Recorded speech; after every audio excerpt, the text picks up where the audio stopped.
무성애자라는 말 낯설게 느껴지시나요? 지금 여기에 무성애자도 존재합니다. 무방한 이야기는 무성애자에 대한 이야기를 하기 위해 만들어진 방송입니다.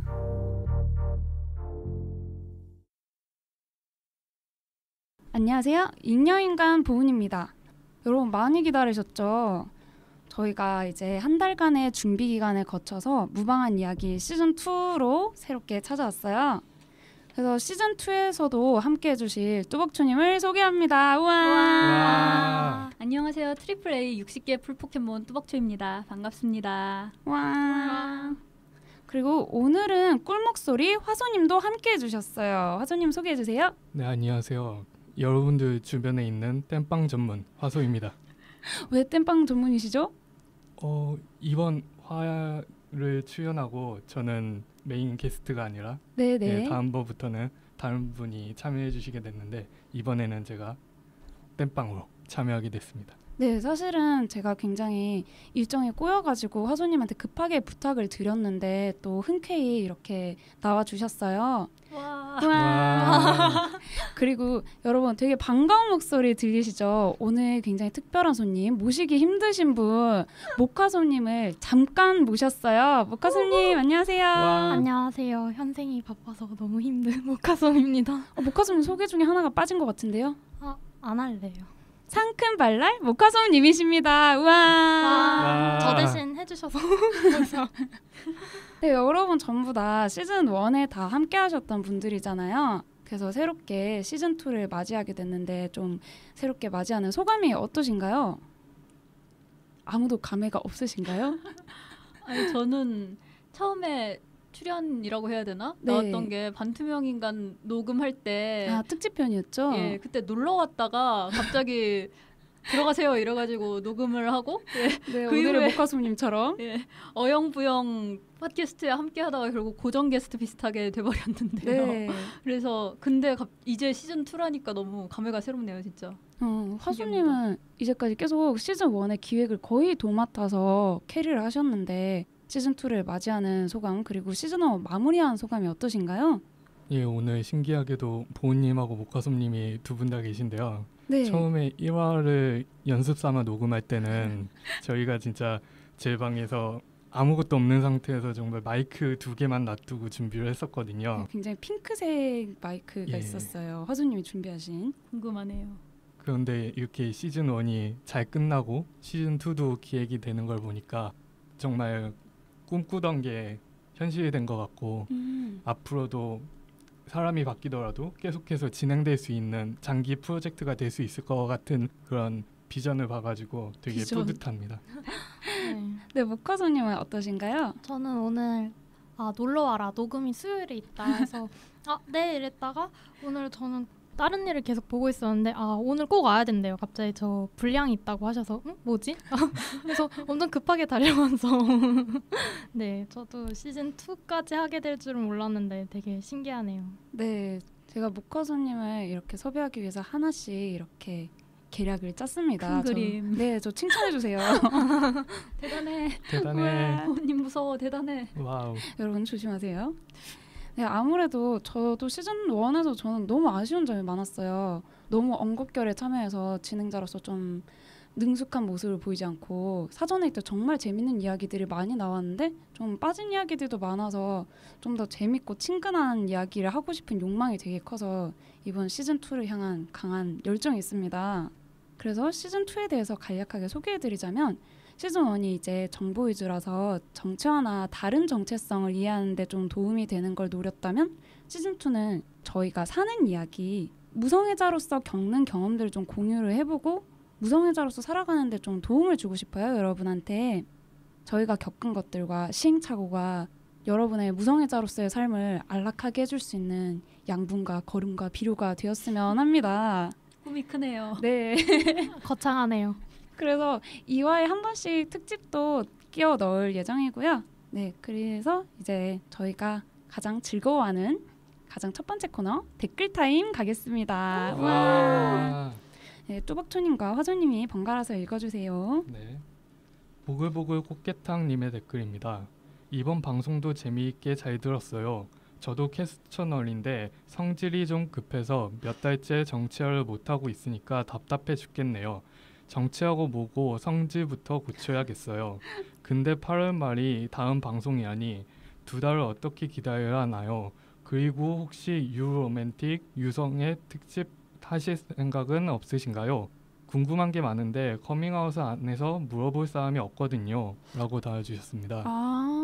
저희가 좀 특집을 어떤 거 할지는 아직 정해진 바가 없는데 아무래도 주변인 특집은 좀 생각을 해봤어요. 주변에 뭐 친구인 유성애자, 가족인 유성애자. 근데 특집은 정해진 바가 없기 때문에 어떻게 명확히 말씀드리기가 어려워서 혹시 유성애자들한테 궁금한 게 있으시면 댓글로 달아주시면 저희가 주변에 유성애자분들을 취조하고 털어서 착취해서 네 착취. 정보를 모두 가져오겠습니다. 궁금한 거 있으시면 댓글이나 혹은 무방 공식 메일로 보내주세요. 저희 무방한 이야기하고 같이 하고 계신 분들 중에서도 꼭 네. 무성애자뿐만이 아니라 유성애자 분들도 많이 계시니까 그렇죠? 질문을 남겨주시면 도움이 되는 정보를 드릴 수 있을 것 같습니다. 네네. 그럼 다음은 코츠님의 댓글입니다. 코츠라고 읽는 게 맞을까요? COATS님의 댓글입니다. 안녕하세요. 오늘에서야 이 라디오의 존재를 깨닫고 아까 막 1편을 듣고 왔습니다. 저는 저를 로맨틱 무성애자로 정체화하고 있고 이 라디오 링크를 보고 오늘 이거 듣고 울 거다 하고 반 농담을 했는데 정말 이야기가 진행되는데 저와 같은 사람이 실제로 존재하고 저와 같은 생각을 하고 느낌을 느끼고 경험을 한 사람이 살아있고 사람이라는 것 그리고 공감대를 이룰 수 있다는 것 자체에서 모르겠네요. 그냥 엄청 눈물이 나서 몇 분간 울었던 것 같습니다. 정말 고마워요. 이런 내용의 라디오를 제작하고 올려주셔서 라디오에 힘써주신 분들 정말 감사합니다. 이 말 드리고 싶어서 이 사이트에 가입까지 했어요. 정말 감사합니다. 유성애자, 유성애 포빅한 생각, 성교는 번칙 본능, 변명, 햇반과 밥솥밥 저도 몇 번씩이나 했던 생각이어서 저는 제가 이상한 줄 알았어요. 제가 정상이 아니고 비정상이고 제가 무성애자인 걸 알아도 내가 무성애자라는 것을 어떻게 유성애자와 차이점이 있는지를 설명하려면 그 둘의 생각 차이점을 알아야 되는데 그 차이점조차도 모를 정도로 유성애자에 대해 몰랐고 이 라디오를 들으면서 유성애자라면 당연히 혹은 자연스럽게 할 특정 인물에 대한 성적 끌림, 상상이 가능하다는 부분에 큰 차이가 있다는 걸 깨닫게 됐어요. 그리 두서가 없네요. 전 정체성으로 이렇게 공감대를 얻어본 기억이나 경험이 없어요. 성정체성 고민으로 약 1, 2년간 고민을 했고 저를 로맨틱 무성애자로 정체화한 지도 꽤 됐는데도 전 저와 같은 이들을 직접 본 적이 없거든요. 그냥 다 사라진 것 같다고 그냥 제가 유별난 혼자라고 생각했죠. 이런 생각에서 벗어나게 해주셔서 감사합니다. 고마워요. 정말 와. 마음이 찡해지는 댓글이에요. 저희가 더 감사합니다. 진짜. 네, 맞아요. 저도 되게 이 댓글 들으면서 되게 감동받았다 그래야 되나? 네. 다들 한 번쯤은 해봤을 것 같은 저도 한 번쯤은 해본 생각인 것 같고 네, 저도 진짜 정체화한 지 얼마 안 됐을 때 제 마음이 너무 이입이 되는 거예요. 어떤 기분인지 상상이 되고 그래서 도움이 됐다는 것에서 또 너무 감사하고 네. 댓글이 두서없게 썼다고 적어주셨는데 되게 잘 두서없긴커녕 쓰셨는데. 너무 감정이 잘 묻어나오게 써주시지 않았나요? 네, 약간 그 흐름과 저희 감정이 같이 가게 굉장히 감동적인 댓글을 써주셨습니다. 너무 감사합니다. 감사합니다. 네, 먹묵밍묵님의 댓글입니다. 오늘 처음 어플 깔아서 지금 1화 듣고 있는데 목소리 두 분 다 너무 매력적이시다 라고 달아주셨습니다. 감사합니다. 그 두 분이 저는 누군지 알고 있죠? 예. 지금 누구죠? 제 앞에 있는 봄님과 제 옆에 있는 목화선님이 어색한 미소를 짓고 있는데 네. 아 이거 목소리 매력적이라는 얘기 들은 김에 목화선님 한번 댓글 읽어보셔야 되는 거 아닐까요? 우와. 네. 루스21님의 댓글입니다. 2개를 달아주셔서 한 번에 읽어드릴게요. 요즘 열심히 듣고 있는데 참 이걸 들으면서 나는 얼마나 빠른 생각을 하고 있었는가를 느껴서 좀 우울하네요. 3화 일부를 들으면서 정말 울컥했습니다. 제가 스스로를 깎아내리면서 하고 있었던 생각은 퀴어 전체의 생각이 아니고 소수의 생각이구나. 나도 받아들여질 수 있는 사람이구나를 이번 화를 들으면서 느꼈고 정말 감사해요. 진짜 울컥했어요. 또 내가 하고 있던 생각은 나의 생각이 아니라 나 스스로 상처받으면서 다른 사람의 눈치를 보고 있었던 생각이었구나를 많이 느꼈습니다. 되게 어떻게 보면 또 많은 이야기가 나올 수 있는 게 스스로를 이제 좀 빠았다라고 느끼셨는데 여기에 화소님이 댓글 달아주시지 않았나요? 아, 그거를 커밍아웃 하는 건가요? 아, 이거 비밀이었나요? 아, 예. 팟빵에 있는 댓글을 달곤 한다는 사실을 팟빵에서의 많은 댓글은 제가 달고 있습니다. 네, 여기서 화소님이 우리 모두는 빠았어요 이렇게 달아주셨는데 전 정말 공감하면서 공감. 되게 웃겼거든요. 아, 진짜 대댓글 완전 대박 잘 달았다. 네. 왜냐면 왜 유치원 같은 데서 막 거짓말 하지 마라, 무단횡단 하지 마라, 쓰레기 버리지 마라 이런 거를 계속 저희는 배우지만 그거 다 못 지키잖아요. 그렇죠. 근데 하물며 이런 인권이나 소수자 감성에 대한 건 아무도 가르쳐주질 않았어요. 그래서 아무도 처음부터 잘 할 수가 없는 거고 또 완벽히 할 수도 없는 건데 그래서 모두가 받는 게 너무 당연한 게 아닌가 싶습니다. 근데 이제 변하려고 노력하느냐 마느냐가 제일 중요한 것 같아요. 네, 그렇죠. 어떤 사람들은 그걸 받아들이기도 하고 어떤 사람들은 외면하면서 그냥 뭐 그렇게 예민해 다 그렇게 사는 거지라고 하는 사람들도 있는데 저는 루스21님이 그걸 받아들이시고 좀 바뀌어야겠다 그렇게 생각을 하시는 순간 이미 굉장히 훌륭하지 않나 이런 감히 제가 그걸 판단할 수는 없겠지만 네 그래서 굉장히 잘하고 계시다고 말씀을 드리고 싶어요. 네 그렇습니다. 감사합니다. 다음 댓글은 좀 디테일한 질문을 몇 가지 주셔서 저희가 좀 더 상세하게 답변을 드리기 위해서 마지막으로 뺐어요. 또박초님이 읽어주세요. 네, 수피 속의 배롱님의 댓글입니다. 안녕하세요. 방송 듣다가 궁금한 점이 생겼어요. 저는 제가 회색 무성애자와 반성애자 중에 어느 한쪽이지 않을까 하는데 헷갈리는 지점이 있어요.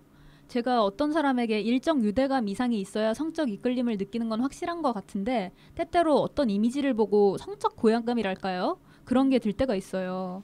이런 기분은 또 제가 그런 행위를 한다고 뭔가 물음표 투성이가 되는 게 오토코리섹슈얼이라서 그런 게 아닌가 싶기도 하고 의문투성이가 돼요. 그래서 제가 이런 게 왜 헷갈릴까 생각해 보니까 특정 대상에게 성적 관계를 느끼고 싶은 끌림과 특정 이미지를 느끼는 끌림, 보통 고양감으로 표현하는 그런 느낌 정도? 그런 게 다른 것 같아요. 다른 분들 중에서도 그런 차이를 느끼시는 분이 계신지 혹시 저만 느끼는 건지 좀 분명히 알고 싶어요. 그리고 이런 질문은 좀 무례하다고 느끼실 수도 있을 것 같은데 혹시 불쾌하다면 미리 사과드릴게요. 유유. 아닙니다. 무성애자분들도 포르노와 같은 성인물을 즐기신다는데 그럴 때 어떤 부분에서 즐거움을 느끼시나요? 그냥 재밌다거나 신기하다거나 뭔가 설명하기 어렵지만 성적 끌림으로는 설명할 수 없는 어떤 다른 느낌을 느낀다거나 혹은 고양감, 성적이든 아니든 같은 게 있는지 궁금해요. 저 스스로 성적 고양감을 느끼면서도 이게 왜 성적 끌림과 다른지 잘 모르겠어서 혹시나 실마리를 찾을 수 있을까 그런 고민이 있어서요. 너무 복잡하고 개인적인 질문이라 부끄럽네요. 근데 팟캐 해주시는 분들이 너무 이야기를 잘해주셔서 이렇게 글 남겨요. 아유 감사합니다. 저희가 이번 달에도 고민 사연이 따로 안 들어왔는데 수피송의 배롱님의 댓글이 너무 고민 사연을 필적하게 세세하고 디테일하게 질문을 찝어주셔서 여기서 질문을 정리를 해보자면 첫 번째는 성적 끌림과 성적 고양감의 차이가 있는가 혹시나 있다면 뭐 어떻게 다른가 두 번째는 성인물을 즐길 때 어떤 즐거움을 찾는가 이런 두 가지 질문으로 요약해 볼 수 있을 것 같아요. 성적 끌림이나 성적 고양감에 대해서 어떻게 생각하시는지 뚜벅초님은 어떻게 생각하시나요? 저는 사실 둘 다 안 느끼는 편에 가까운데요. 근데 그 써주신 내용이 되게 주변에 오토코리 섹슈얼 분들이 자신을 얘기하는 내용이랑 되게 비슷하다고 생각했어요. 성적 고양감에 대한 내용이. 네. 네. 혹시 모카솜님은 그런 성적 고양감을 좀 느끼시는 편인가요? 생각을 제대로 해본 적이 없어서 저희가 너무 모카솜님을 갑자기 모셔왔기 때문에 모카솜이 지금 굉장히 당황하셨어요. 마음의 준비가 안 돼 네. 있는데. 근데 고양감이라는 거랑 성적 끌림이랑 좀 확실히 다르다고 생각해요.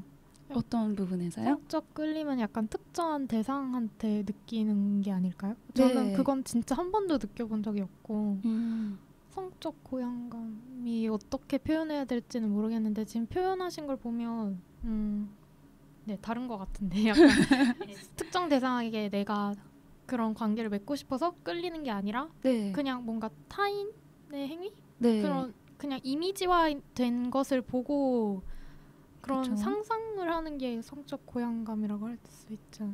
저도 좀 그 목화솜님 말씀에 공감을 하는 게 저는 이걸 제가 성적 끌림을 못 느끼기 때문에 로맨틱 끌림으로 치환해서 생각을 해봤어요.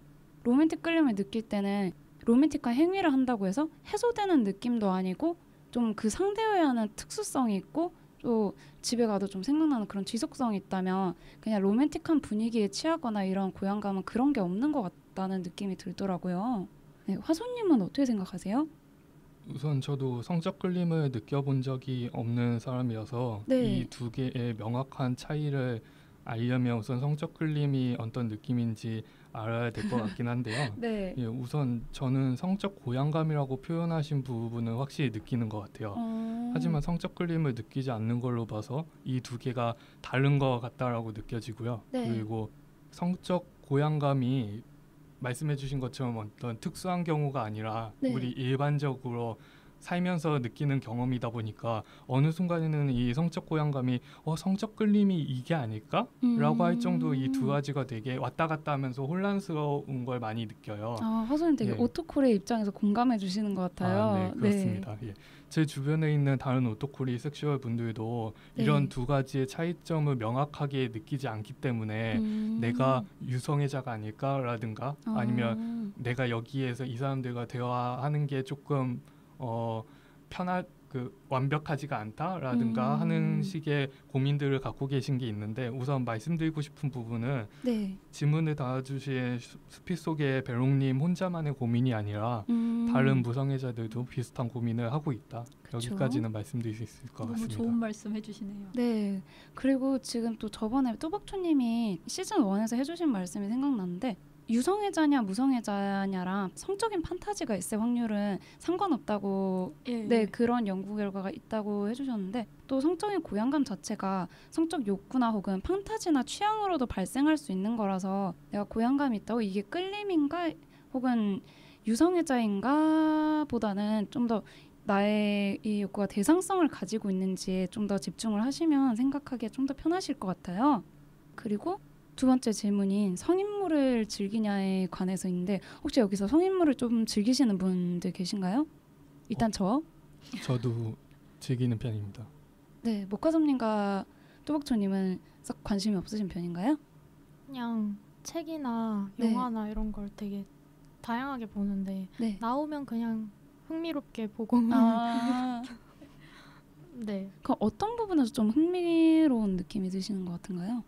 이게 저번 시즌에서 도린코님이 한번 언급해 주신 적이 있는데 네. 그 남녀가 첫눈에 사랑에 빠진다? 네. 한 번에 그런 걸 도린코님이 자기 위화감이 느껴진다고 얘기하셨는데 저는 그때 깨달았어요. 아 내가 그게 흥미롭게 쳐다보는구나. 아 약간 신기해서 그러고 나서 집에 가서도 혼자 계속 생각을 해봤는데 네. 약간 첫눈에 끌린다라는 건 그 사람에 대해서 잘 알지 못하면서 좀 더 육체적인 끌림에 가까운 게 아닐까?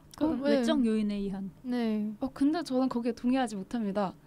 저는 좀 제가 금사빠라 그럴 수도 있겠지만 느낌에 의해서 되게 정서적으로 확 끌리는 경우도 있기는 있거든요.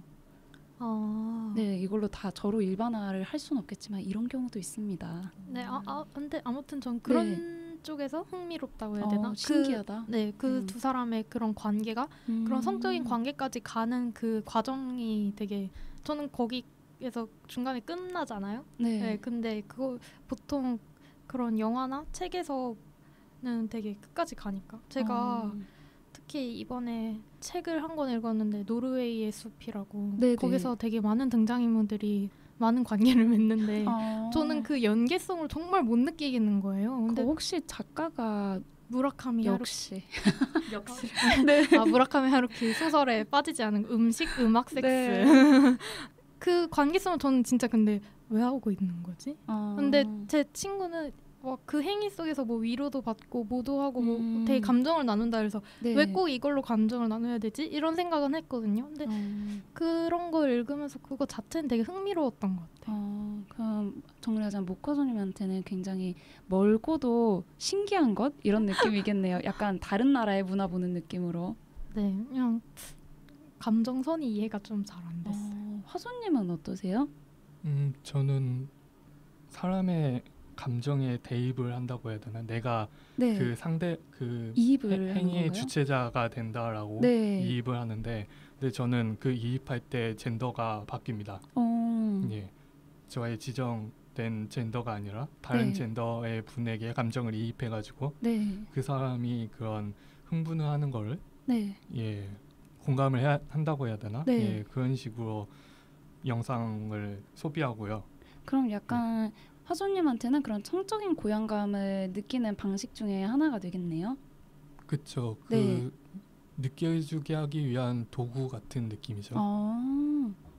저도 가끔 그렇게 도구같이 그 욕구가 올라올 때는 그런 도구같이 소비할 때도 있고, 혹은 그 굉장히 거기서 뿜어져 나오는 에너지들 있잖아요. 네. 그런 강렬한 에너지들이, 제가 뉴질랜드 마오리족의 하카 동영상을 굉장히 좋아해요. 하카 그거죠 막. 네, 그 막 무릎 치면서 때리고 막 소리 지르면서 제가 재현을 해드리고 싶은데 녹음실이 다 떠나갈까봐 네, 해드릴 수가 없는데, 그런 굉장히 에너지틱한 그런 장면을 보는 걸 좋아하는데, 그런 느낌으로 전 좋아하거든요. 궁금하신 분들은 인터넷에 하카를 쳐보시기 바랍니다. 아, 정말 좋아요. 정말. 네. 또박초님은 아까도 네, 저는 별로 부답으로 죽이지 않는 편이라고 말씀해 주셨고, 예. 네, 저희가 이제 부족하나마 좀 답변을 해드렸는데, 이것들이 좀 수피 속의 배롱님의 그 실마리를 찾아가는데 도움이 되었으면 좋겠습니다. 이거 실마리를 찾기에 너무 다 제각각 아닌가요? 그래도 좀 적당히, 이제 저희 케이스가 다 대조적이었잖아요. 그쵸? 여러 가지 경우가 있다.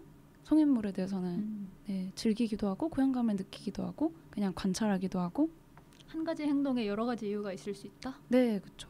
여기서 딱히 무성애자끼리의 공통점이라기보다는 굉장히 다양한 즐기는 형태가 있는 것 같아요. 네, 지금까지 댓글 달아주신 분들 정말 감사합니다. 앞으로도 많은 댓글 부탁드릴게요. 우와. 네, 이제 조금 본론으로 들어가서 1화의 주제인 무성애자, 그러니까 무성애자인 나에 대해서 이야기를 해보려고 해요. 오늘 준비한 1화는 좀 저희 지금 참석하신 분들이 무성애자로서의 자신을 돌아보고 또 변화하거나 앞으로 나아갈 길에 대해서 이야기를 해보고 싶어요. 그래서 가장 먼저 해보고 싶은 이야기가, 우리는 좀 정체화를 통해서 무성애자라는 걸 자각했는데 정체화하기 전에도 이미 무성애자였잖아요. 그렇죠. 맞네요. 그래서 무성애자란 타이틀이 붙기 전까지 자신의 행동들을 돌이켜봤을 때 조금 무성애 성향에 가깝거나 이런 걸 느낀 적이 있으시면 혹시 화소님은 어떠셨나요? 저는 이 무성애자는 용어를 알기 전까지는 당연히 그 가시화가 많이 안 되어 있으니까 네. 무성애자가 뭔지도 몰랐고요. 네. 하지만 내가 무언가를 좋아할 때, 그러니까 내가 좋아한다라고 하는 것이 항상 그 주변 사람들의 반응이 좋지가 않았어요. 그러니까 메이저하다는 거죠. 마이너. 아 예. 네. 마이너 네, 마이너하다는 거죠. 예. 마이너 감성 화소님. 화소님 방금 웃으실 때 너무 귀여워서. 아 정말요? 아, 감사합니다. 이걸 찍어서 다 함께 봐야 되는데. 아이고, 네. 예, 제가 좋아하는 게 그런 대중적이지 않다라는 걸 너무나 잘 알고 있어서 내가 뭔지는 모르겠지만 분명히 소수자다라는 것까지는 알고 있었는데, 그게 뭔지에 대한 고민을 어렸을 때부터 조금 많이 했던 것 같아요. 그래서 네. 여러 가지 정보도 더 많이 찾아보려고 했고, 그러다가 우연치 않게 그 행성인에서 네, 좀. 무성애자에 대해 알게 돼서 예, 정치를 네. 하게 되었습니다. 근데 왜 저는 되게 그 주변 친구들에게서 느낀 위화감이 있지 않을까 싶었거든요. 근데 화소님은 좀 전반적으로 아예 저들과 나는 많이 다르다는 걸 느껴서 그런 유성애자로서 느껴졌던 위화감은 잘 못 느껴졌던 건가요? 예, 그건 상대적으로 못 느꼈던 게, 저는 네. 이 다니엘 주제뿐만이 아니라 네. 굉장히 많이 다르다라고 어렸을 때부터 느꼈던 것 같습니다. 혹시 모카솜님은 그런 걸 느낀 적이 있으신가요? 저는 중학생 때까지도 연애에 정말 1도 관심이 없어서 한 번도 그런 거에 대해서 고민도 해본 적이 없고요. 네.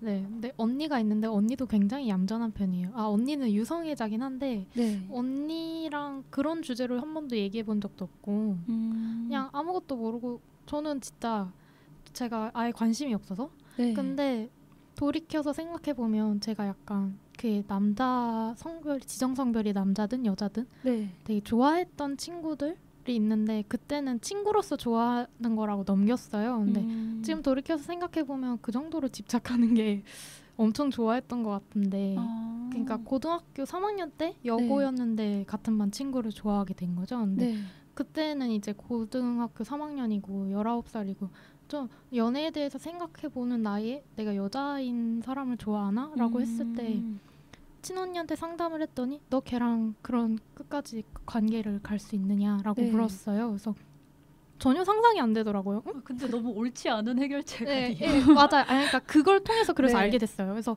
아니 전혀 그렇지 않아. 그래서 그럼 그냥 친구로서 좋아하는 건가 하고 넘겼거든요. 근데 그냥 3월 달에 제가 재수를 했는데 다른 친구들이랑 연락이 다 끊겼는데 걔가 먼저 연락을 해준 거예요. 근데 좋겠다. 그때 갑자기 막 내가 졸업할 때는 얘랑 더 이상 만날 수 없구나 하고 막 혼자 엄청 슬퍼하고 그랬는데 그때 감정도 되살아나고 1년에 그냥 그 친구와의 사건들을 거치면서 내가 이렇게까지 좋아하는데 이게 좋아하는 게 아니라고? 이런 생각을 했어요. 그래서 그때는 아직 내가 끝까지 갈 수 있느냐라는 질문에는 답을 못했지만 나는 어쩌면 바이섹슈얼일지도 몰라 라고 생각을 했고 그 상태에서 이렇게 다른 분들을 많이 만나보면서 어떤 분이 무성애라는 것도 있고 무성애자라는 사람도 있다 이렇게 알려주셔서 뭔가 이렇게 퍼즐이 실마리가 이렇게 맞춰지는 느낌을 들었어요. 그래서 저는 그래서 난 그럼 바이 로맨틱 무성애자인 거구나 이렇게 그렇게 정체를 했던 것 같아요. 그럼 모카소님은 되게 로맨틱과 성적 끌림이 나눠질 수 있다는 그 전제가 들어오기 전까지는 되게 뭐지하고 되게 혼란스러웠겠네요. 네, 그냥 아예 몰랐으니까 이거에 대해서 몰랐으니까 그냥 그 문제에 대해서는 미뤄뒀던 것 같아요. 그냥 가장 마음 편하죠? 아니야, 끝까지 갈 수 없어. 나는 얘를 좋아하는 것 같다. 그래서 지금 생각하면 그러니까 보통 사람들이 생각하는 그런 지정성별인 남성을 대입해도 지금 생각하면 난 그게 상상이 안 됐구나라는 걸 이제 깨닫게 된 거죠. 완벽하게. 뚜벅투님은 어떠셨나요? 그러니까 무성애 성향을 느낀 게 있냐는 말씀이시죠? 정죄하기 전에. 근데 저는 오히려 반대로 약간 하이퍼섹슈얼인 척하고 연기를 하고 다녔는데 근데 지금 생각해보면 약간 무의식적으로 나는 남들과 달리 혹은 뭐 남들과 같더라도 어쨌든 무성애 성향이 있고 그걸 감추기 위해서 연기를 해야 돼라고 생각해서 연기를 한 게 아닌가 싶어요. 약간 생존 본능 같은 거죠. 약간 왜 어릴 때 있잖아요. 섹스 얘기를 하는 걸로 집단이 갈려요. 제 주변만 그랬는지 모르겠는데. 맞아요. 약간 저도 좀 그랬어요. 전 약간 남자애들이랑 많이 놀았는데 남성 사회에 편입되기 위해서는 섹스에 기여를 하고 담배를 피워야 된다라는 생각이 좀 강해서 진짜 허세였죠. 진짜 지금 생각하면 너무 부끄러운데 막 지금 뚜벅초님이 되게 부끄러워하시는데 되게 재밌네요.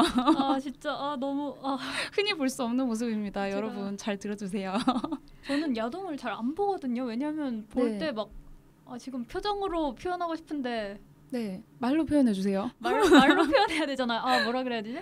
약간 진짜 관심이 없는 주제의 다큐멘터리를 보는 그런 느낌이어서 저는 그래서 원래 핵노잼? 책이나 아까 모카솜님이 왜 책이나 뭐 영화 같은데 장면이 나오면 그냥 재밌게 보신다고 했잖아요. 신기하게. 전 신기하지도 않고 그냥 뭐야 이러고 정색하고 그냥 넘기거나 보고 있거나 그런단 말이에요. 아니 근데 하이퍼섹슈얼 연기를 하셨단 말이에요? 그렇게 안 좋아하는데?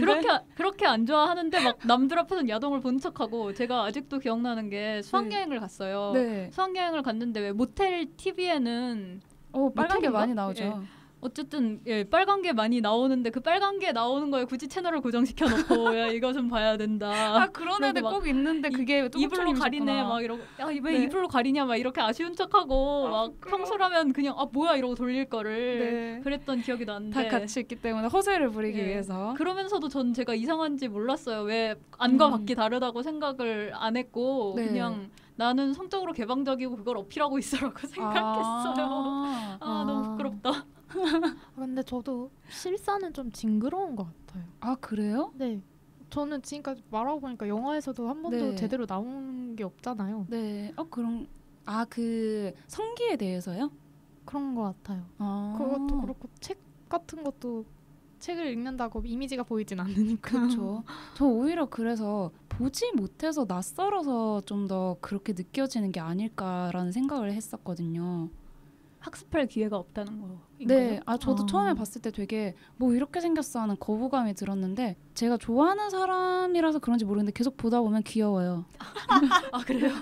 일단 저는 그랬습니다. 이건 취향 차이일 수 있겠습니다. 네, 굉장히 취향 차이인 것 같은 게 네. 저는 많이 보다 보니까 이게 좀 네. 별로다라는 걸 느낀 것 같아요. 오히려 반대로. 아 예. 그래요? 처음에는 그러면 괜찮으셨나요? 처음에는 그냥 성적 흥분을 주는 네. 대상일 뿐이었는데 이게 말씀해주신 것처럼 자꾸 보다 보니까 친숙함이 되고 친숙함이 되다 보니까 관찰하게 되고 네. 관찰하다 보니까 이게 별로다라는 게 약간 보이기 시작해요. 객관화해서 흔히 말하는 현자 타임 이런 느낌인가요? 네, 객관적으로 봐도 그렇게 아름답게 생기지 않은 건가요? 저는 그렇게 느낍니다. 저는 제 미적인 기준이 굉장히 객관적이지 않다는 걸 알고 있기 때문에 판단해 보려 하겠습니다. 또 궁금한 게 그 뚜벅초님이 그렇게 하이퍼 섹슈얼 연기를 하면 다 속아 넘어갔나요?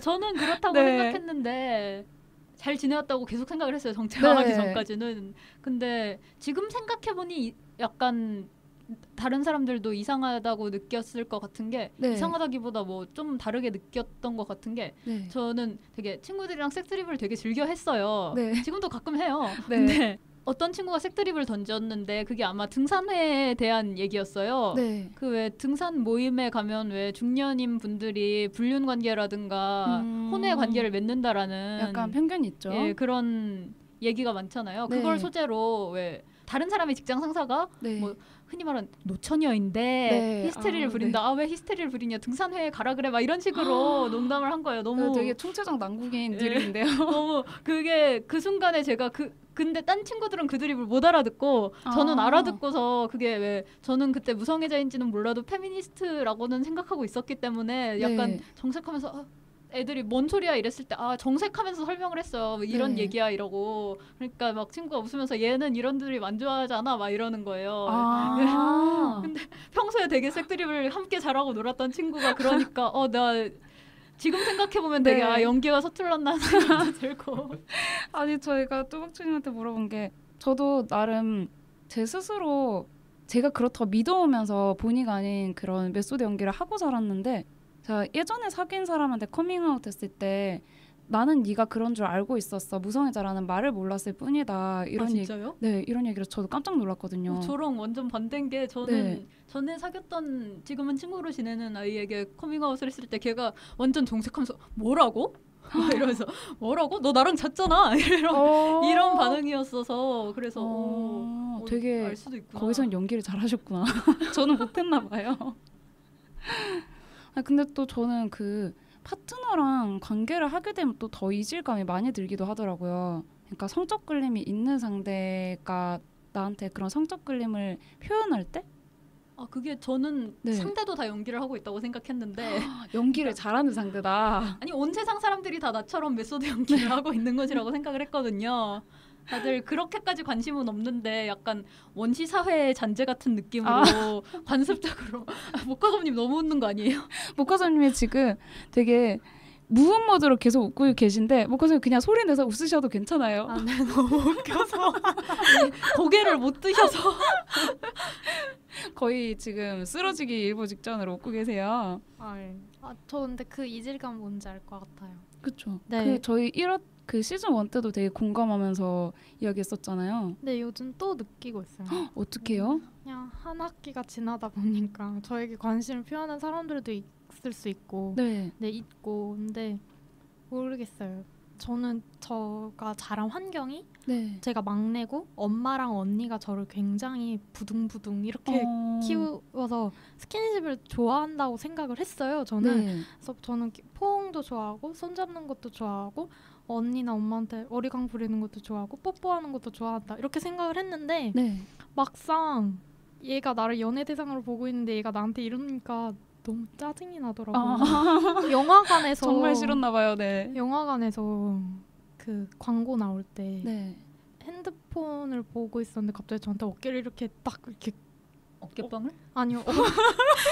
차라리 어깨빵이었으면 좋았을 텐데 이렇게 어깨를 이렇게 친밀하게 붙이면서 이렇게 왜 굳이 이렇게 붙어서 나한테 이래야 되지? 근데 이 가운데 있는 손잡이도 들고 뭐 하는 거지? 이러는데 네. 이렇게 가까이 와서 뭐 봐 이러는데 약간 제가 이렇게 옆으로 쓱 피했어요. 그래서 거리를 두기에 또 네. 따라오더라고요. 그래서 좀 짜증나서 더우니까 키웠는데 따라오는 거 되게 웃기잖아요. 네, 근데 네. 더우니까 떨어져라고 한 적도 있고 네. 둘이 놀다가 아니 갑자기 되게 은근슬쩍 어깨동무를 하는 거예요. 그래서 네. 그때도 기분이 확 그 전까지 그 친구한테 되게 좋은 생각만 하고 있었는데 네.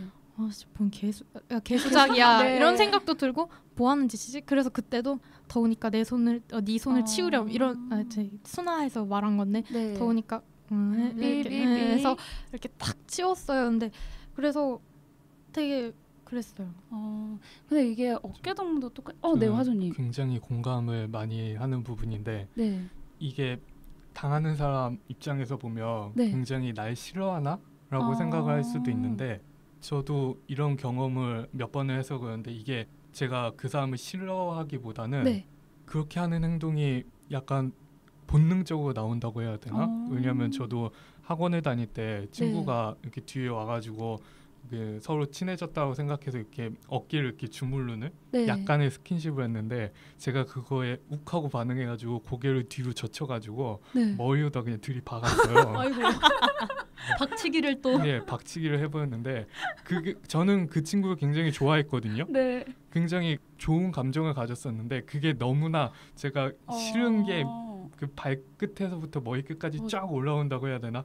그래가지고 그냥 본능적으로 들이박았어요. 네. 정말 본능적인가 봐요. 예. 저는 저를 연애 대상으로 보지 않는 게 분명한 네. 사람들이 한테는 상관이 없었어요. 그러니까 여자 동기들 네. 지정성별 여자 동기고 얘는 남자랑도 연애하고 있는 나한테 관심을 절대 가지지 않을 네. 애라는 걸 알면 팔짱 끼는 것도 괜찮고 오랜만이야 하면서 안 껴안는 것도 괜찮은데 딱 얘는 나를 다르게 볼 애야라는 걸 알고 있으니까 저한테 그렇게 대하는 게 너무 그 그리고- 행동의 의도가 다르다고 느껴지는 거예요?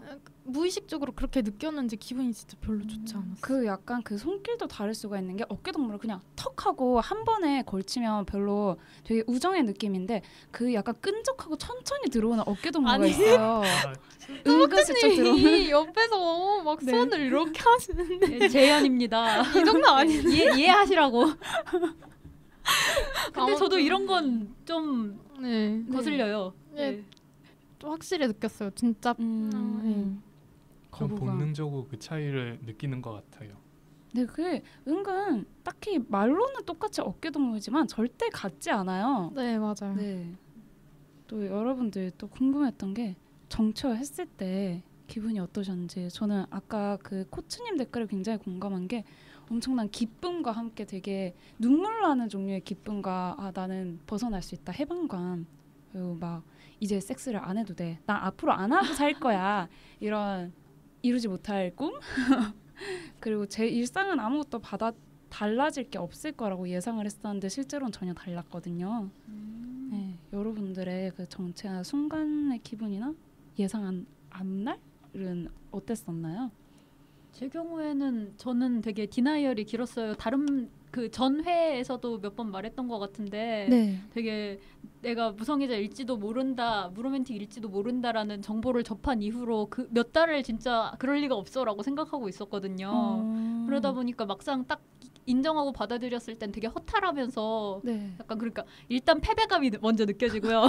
그렇게 부정해왔는데 결국은 정체할 걸. 내가 현실에게 졌어. 아. 이런 느낌과 함께 왜 진짜 말씀하신 대로 그렇게 부정했는데 결국 이럴 거 부정했는데 부정할 이유가 없잖아. 막상 받아들이니까 별거 아니네 이런 허탈감이 좀 있었는데 막상 또 받아들이고 지내다 보니까 별거긴 하더라고요. 네. 네. 어떤 부분에서 별거였나요? 일단 네.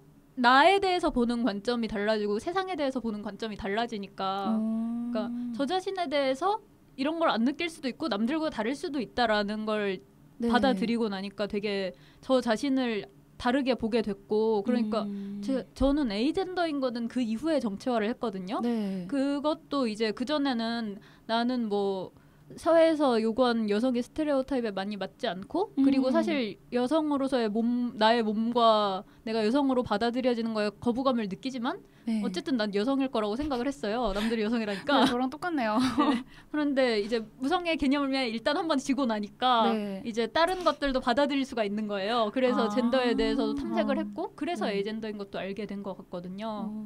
그런 식으로 되게 저 자신에 대해서 보는 것도 많이 달라졌고 세상을 보는 것도 이제 약간 소수자로서의 당사자성을 되게 네. 사실 다른 부분도 소수자이고 좀 그런 부분이 많지만 네.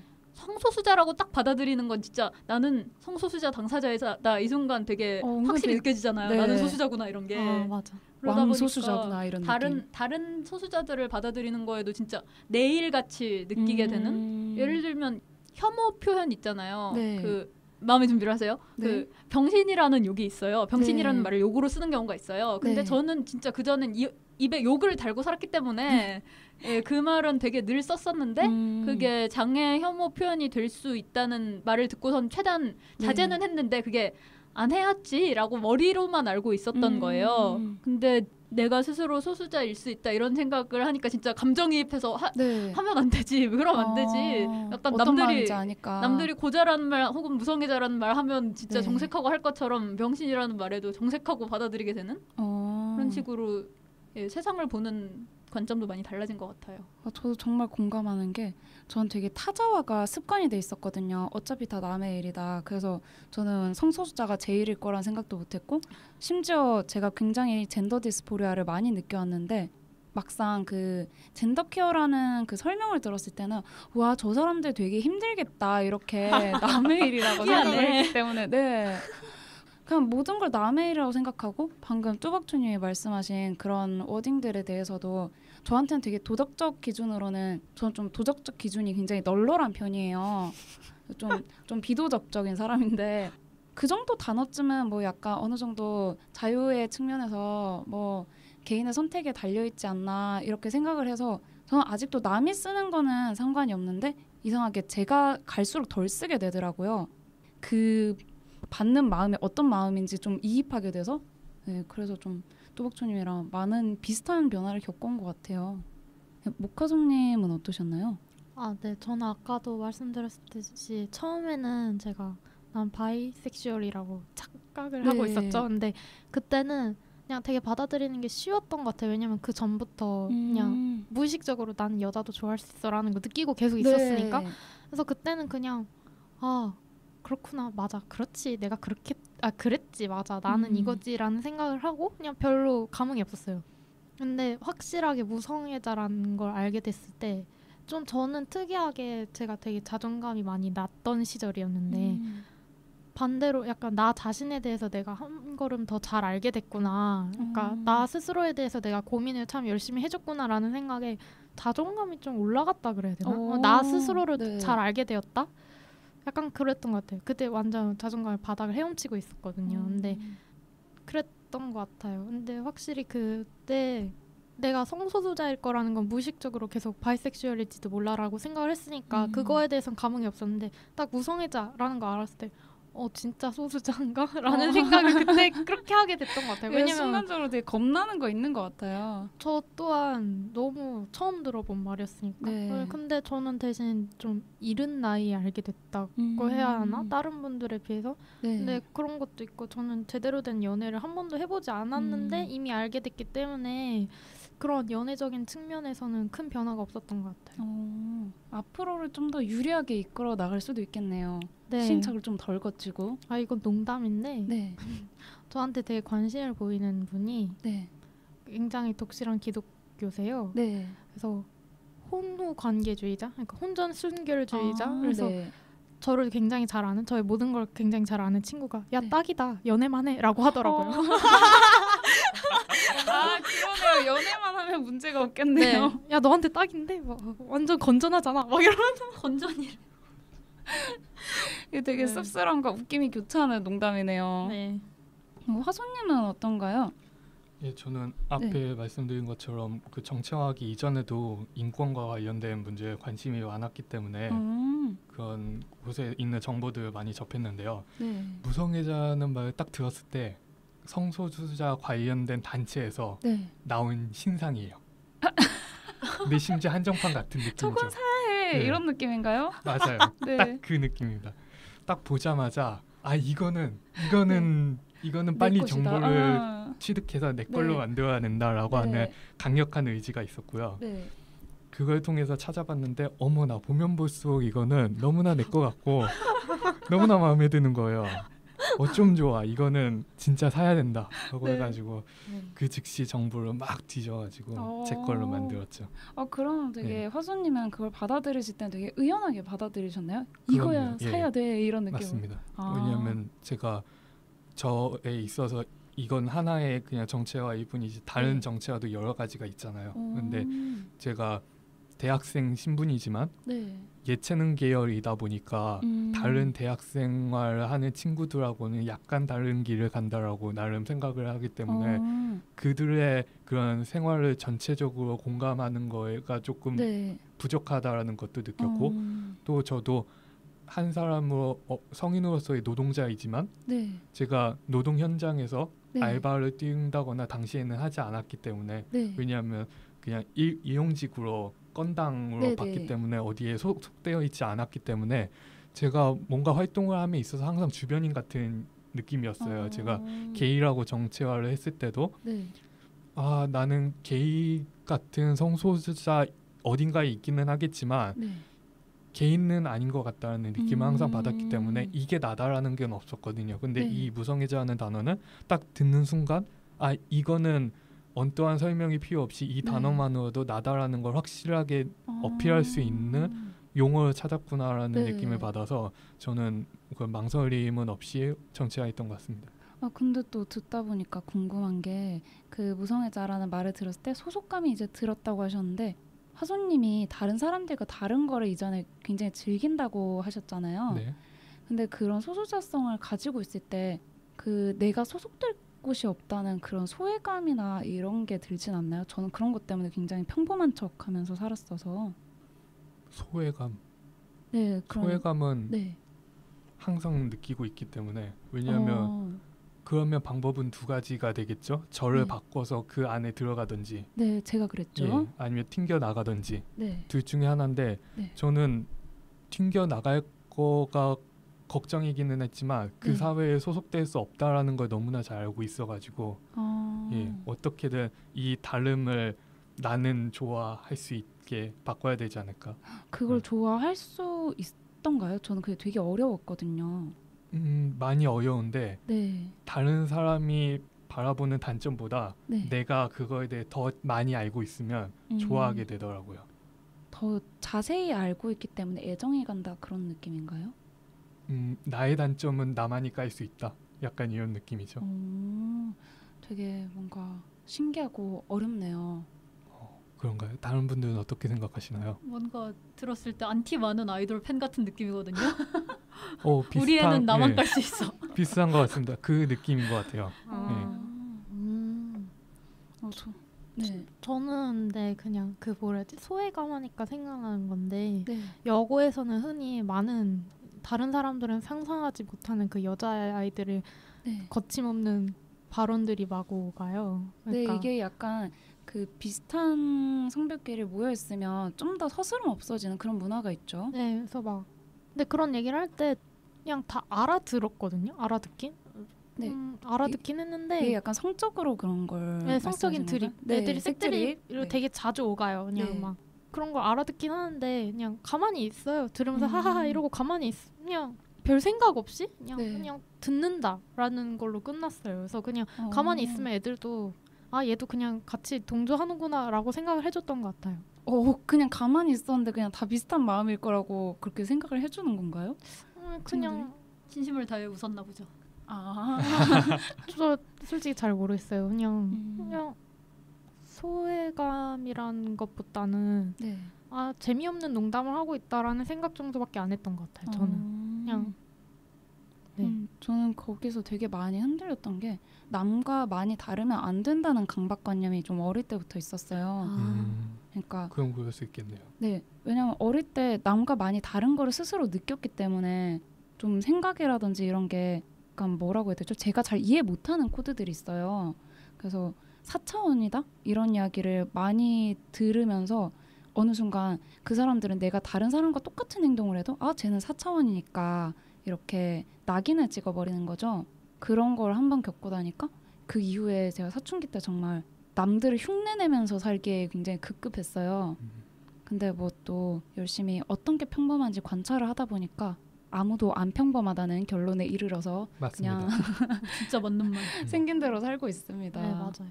네, 근데 또 되게 좀 사회는 좀 튀어 보이는 안 평범을 잘 받아들이지 못하는 것 같아요.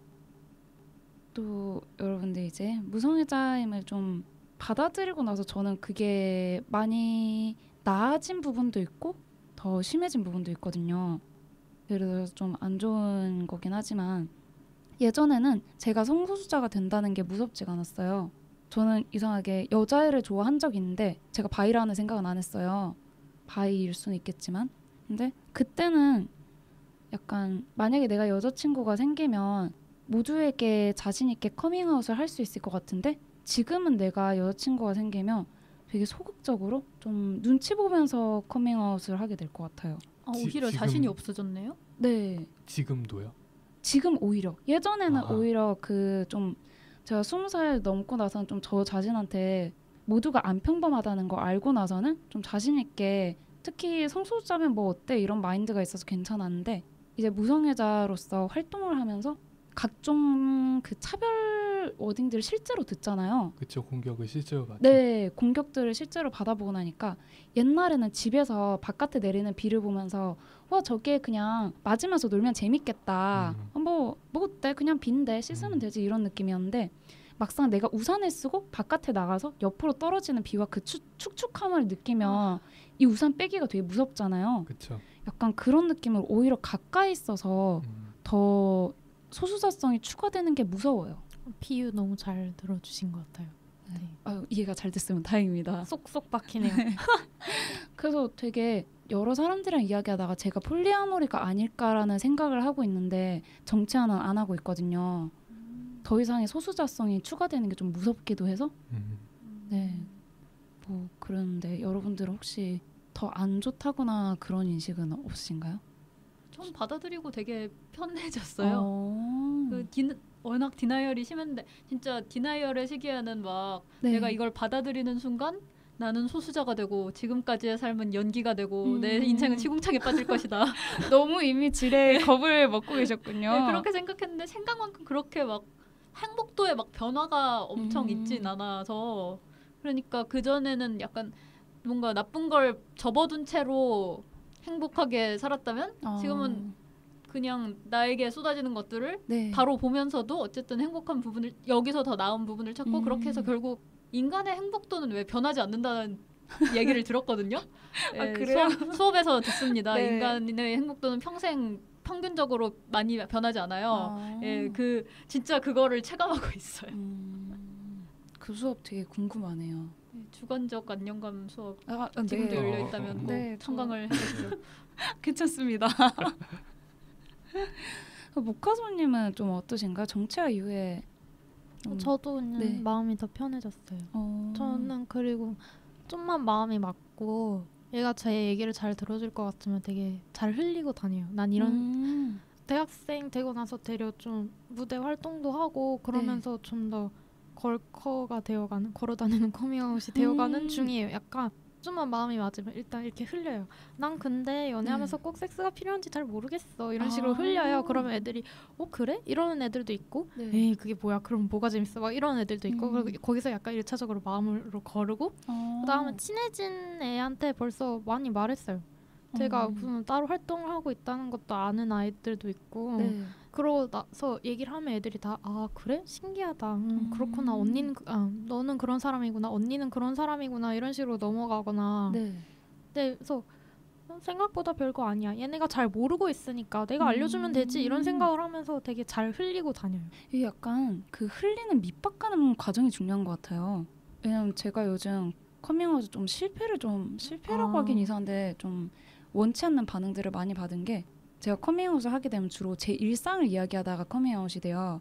왜냐하면 무대 일을 하고 있는 경우가 많으니까 맞아. 지금 뭐해? 이러면 이런 단체가 있는데 나는 여기서 일을 하고 있어 이러면 이제 그 이후부터 커밍아웃에 전형적인 과정이 들어가게 되는데 그렇게 알게 되면 좀 뭐라고 해야 되나? 무성애에 대해서 전혀 정보가 없는 상태로 하니까 저를 그 무성애자 그리고 성소수자라는 프레임에 가둬버리고 약간 제가 너무 실망했던 게 그 이웃집 사람이랑 그런 이야기를 하게 됐는데 그 이야기를 하고 나서는 제 행동이나 저에 대한 제가 하는 그 스킨십이나 이런 것에 대한 이야기 하나하나마다 그냥 정상이네, 평범하네 이렇게 이야기를 하는 거예요. 평범한 게 의외인 것처럼. 네, 그 반응이 너무 별로였고 왜 내가 정상이냐 아니냐를 그 사람한테 판단을 받아야 되는지 모르겠고 근데 그 사람이 아예 그렇게 완전 포빅한 사람은 아니었기 때문에 조금 다른 방법으로 접근했으면 그런 말을 덜 들을 수는 있지 않았을까? 좀 돌려들을 수는 있지 않았을까 싶거든요. 확실히 어떻게 흘리고 어떻게 밑밥을 까는지가 네. 중요한 것 같긴 해요. 좀 전략이 필요한 것 같아요. 커밍아웃에도. 네, 맞아요. 저는 개인적으로 그 사람이 뭔가 배워나가는 네. 과정을 보는 것 같아서 약간 네. 뿌듯하기도 한데요. 그러니까 아, 자기가 우선 그 보은님을 네. 정상이 아닌 사람으로 간주하고 네. 색안경을 끼웠는데 네. 얘기를 하다 보니까 이 사람이 그 자기가 생각하는 정상적인 사람이구나라는 걸 조금씩 알아나가는 과정이잖아요. 네, 이게 거시적으로 보기에는 굉장히 긍정적인 과정인데 이제 그 정상이냐 아니냐의 잣대를 이미 색안경을 받는 저는 굉장히 이 색안경을 보는 순간 짜증이 나는 거죠. 멘탈을 깎여나가는 네, 과정이잖아요. 맞아요. 근데 저도 처음에 그렇게 흘렸을 때는 애들이 네. 보통 어떻게 반응을 하냐면 에이 언니가 아직 연애를 안 해봐서 그렇지 언니가 아직 뭘 안 해봐서 그렇지 이러는 동생도 있었고 네. 그리고 저희 언니도 처음에는 네가 네. 걔랑 그렇게 갈 수 있어라고 했고 근데 저는 되려 이제 모르니까 나한테 그런 얘기를 하나보다 이제 해탈의 경지에 이르러서 그래서 나중에 제대로 다 얘기를 했더니 그럼 내가 그때 그렇게 말했던 게 언니한테는 좀 이상했을 수도 있겠다라고 얘기를 해줬어. 너무 모범적인 말 아닌가요? 근데 그쵸? 그래서 네. 그냥 역시 내가 잘 했군. 약간 그래서 어. 그냥 흘리는 과정 이렇게 조금씩 이렇게 던져줘요. 네. 제가 그러니까 친해진 사람한테만 이렇게 그러니까 헨젤과 그레텔에서 네. 막 던져 넌 이걸 보고 이렇게 따라오다 보면 나에 대해서 점점 더 잘 알게 될 거야라는 식으로 이렇게 하다 보면 수도 면밀해. 네. 아니 왜냐면 그림을 좀 그리고 네, 왜냐면 언니 케이스를 보면서 네. 이렇게 느꼈던 것 같아요. 언니가 처음에는 전혀 뭐 갑자기 얘가 왜 이래? 이런 느낌이었다가 요즘 언니도 저랑 그런 대화를 하면 너랑 내가 정말 똑같은 자매라고 저희가 솔직히 네. 많이 닮았거든요. 그래서 네. 정말 닮은 자매라고 생각했는데 이런 점에서 다르다는 게 참 신기하다. 이런 식으로 너랑 이런 얘기를 하는 게 참 유익한 것 같다. 이렇게 약간 이게 성소수자가 되면서 저는 얻는 것 중에 큰 게 시야의 확장이 되게 굉장히 큰 소득이라고 생각하거든요.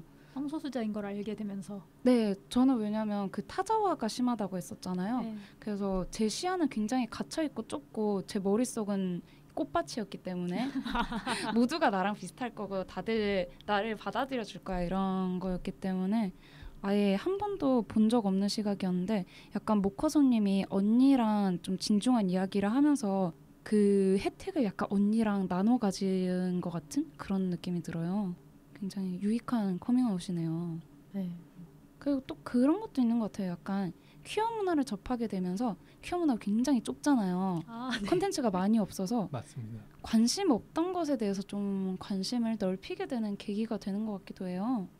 제 경우에는 이제 무대 활동을 하면서 네. 무방한 이야기라는 팟캐스트를 하게 됐잖아요. 네. 그전에는 저는 팟캐스트를 전혀 안 들었어요. 네. 왜냐면 약간 이미지가 팟캐스트가 유명해진 게 사실은 국내에서 유명해진 게 사실은 나꼼수 때문에 많이 퍼졌거든요. 나는 꼼수다. 네. 근데 저는 나꼼수를 굉장히 좀 안 좋아해서 여러 가지 이유로 뭐 여기서 깔 건 아니지만 어쨌든 네. 안 좋아해서 팟캐스트 자체에 대해서 이미지가 좀 안 좋아서 안 들었는데 네. 근데 이제 무방한 이야기라는 팟캐스트를 진행하고 또 퀴어 방송에도 게스트로 한번 나갔어요. 그랬다 보니까 이제 팟캐스트라는 걸 이제 셀프 모니터링을 위해서라도 들어봐야 되잖아요. 이제 그렇게 들어가서 듣다 보니까 막 되게 생각보다 괜찮은 게 많은 거예요. 그래서 보은님한테도 몇 번 영업했는데 네. 송은이, 김숙의 비밀보장, 비보. 네, 제가 되게 매번 회의를 하면서 또박초님이 영업을 해주시는데 정말 솔깃해요. 되게 재밌어 보여요. 진짜 꿀잼이에요. 그게 보통 이거 여기서 영업해도 되나요? 네, 영업하세요. 네. 아니 진짜 김숙, 송은이 둘 다 사실은 굉장히 재밌는 분들이잖아요. 네. 근데 그 방송에서 보는 것보다 팟캐스트에서 보는 게 그 재미있음이 가려지지 않고 몇 배로 더 들리는 느낌? 그리고 방송에서 할 수 없는 얘기라고 해야 되나? 네. 현실적으로 할 수 없거나 하기 어려운 얘기를 하게 되니까 가령 그게 2화인가 3화인가에 그 고민 사연으로 네. 게이인데 부모님에게 커밍아웃을 해도 될까요? 이런 내용의 고민이 왔어요. 그래서 제가 여기에 솔깃했습니다. 그래서 막 홍석천 씨한테 전화 걸어가지고 막 이런 사연 있는데 해도 될까요? 막 이런 식으로 물어보고 답변을 받고 그러는 거예요. 근데 그건 사실 방송에서는 할 수 없거나 하더라도 약간 그 이상하게 편집돼서 그렇죠. 굉장히 네. 흥미 위주로 편집돼서 나가는 게 이제 성소수자 이슈의 현실이죠. 네, 그럴 거를 이제 있는 그대로 나오니까 되게 좋더라고요. 그래서 팟캐스트의 새로운 매력을 알게 된 느낌? 그리고 요즘은 오디오북 컨텐츠에도 빠져서 듣고 있습니다. 오디오북이 그 읽어주는 책인 네네, 건가요? 맞아요. 책을 글씨책은 이제 네. 읽기 어려운 사람들이 있으니까 네. 혹은 듣고 싶은 사람들이 있으니까 그런 사람들을 위해서 글씨책을 읽어서 낭독을 해서 들려주는 컨텐츠인데 네. 제가 개인적으로 좋아하는 김영하 씨의 오직 두 사람이라는 단편을 어떤 분이 읽어 올린 걸 네. 그걸 보고서 이제 듣기 시작해서 아. 요새는 듣는 것도 괜찮은데 생각하고 있습니다. 확실히 취향이 확장되는 것도 있는 것 같아요. 엄청 많이. 네. 저는 팟캐스트 그 전부터 퀴어 방송 위주로만 알고 있어서 왜냐면 전 처음에 바이섹슈얼이라고 생각했을 때부터 이렇게 네. 여러 가지 이렇게 그냥 슬쩍슬쩍 들어보는 이렇게 이런 것도 있구나. 왜냐면 신기했어요 그냥 그거 자체가. 근데 확실히 아까 말씀해주셨던 거랑 좀 일맥상통하는 게 그러니까 언론의 이면성. 그러니까 주변 매체에서는 볼 수 없는 그런 솔직하고 진솔하고 그쵸. 그냥 이런 것도 무편집본. 있네. 네, 네. 맞아요. 약간 유튜브나 영상 같은 것보다도 좀 더 이렇게 조곤조곤 자기의 얘기를 해주는 거잖아요. 그래서 난 이 사람이 하는 얘기를 듣고 있다라는 느낌이 좀 그런 게 하긴 예능은 그냥 정말 재미 위주로 보여주고 토크쇼 같은 거는 또 내용이 굉장히 짧기도 하니까 압축되어 있으니까 라디오랑 다를 수 있겠네요. 하소님은 어떠신가요? 취향의 변화 같은 게 있으신가요? 저는 사람이 2명 이상이 되면 굉장히 많은 떨림을 느껴가지고 네. 밖에 나가서 얘기를 쉽게 못하는 그런 성격인데 네? 예. 제가 이제까지 봐온 모습이랑 너무 달라서 네, 그 무대에 서거나 네. 이렇게 뭔가 집중되는 공간에 걸 안 좋아한다고 하셨죠? 갔을 때는 말을 못하는 성격인데 네. 이렇게 활동을 하다 보니까 네. 어쩔 수 없이 무성애자인 나를 어필할 수밖에 없는 상황이 많이 발생하고 네. 그런 과정에서 이런 팟캐스트에 나와서 출연도 하고 이런 것들이 아직 많이 부족하기는 하지만 제가 뭔가 조금씩 성장해 나가는 과정 중에 하나이지 않을까라는 생각이 들고 그런 과정을 겪을 수 있는 경험을 준다는 것 자체가 굉장히 크게 도움이 된 것 같습니다. 하소님 굉장히 활동하면서 새로운 경험들을 많이 해본 케이스네요. 그런 것도 있지 않나요? 또 퀘스처너리 상태일 때 또 도움되는 거 있지 않나요? 저는 퀘스처너리 상태일 때 계속 저 자신의 행동이나 과거를 둘러보게 되잖아요. 맞아요. 그러면 내가 뭘 좋아하고 뭘 싫어하고 어떤 상황에서 힘들어하고 어디서 행복해하는지 알게 되니까 나를 행복하게 만드는 환경을 만들어주기가 좋더라고요.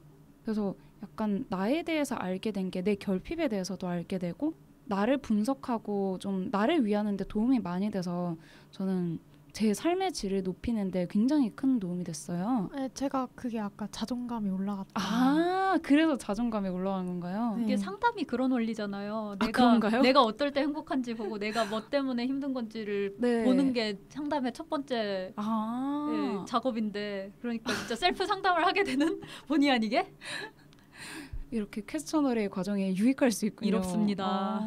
한 회기에 10만 원, 20만 원씩 해요. 그렇죠. 상담이 되게 비싸서 저도 받고 싶었는데 못 받았었거든요.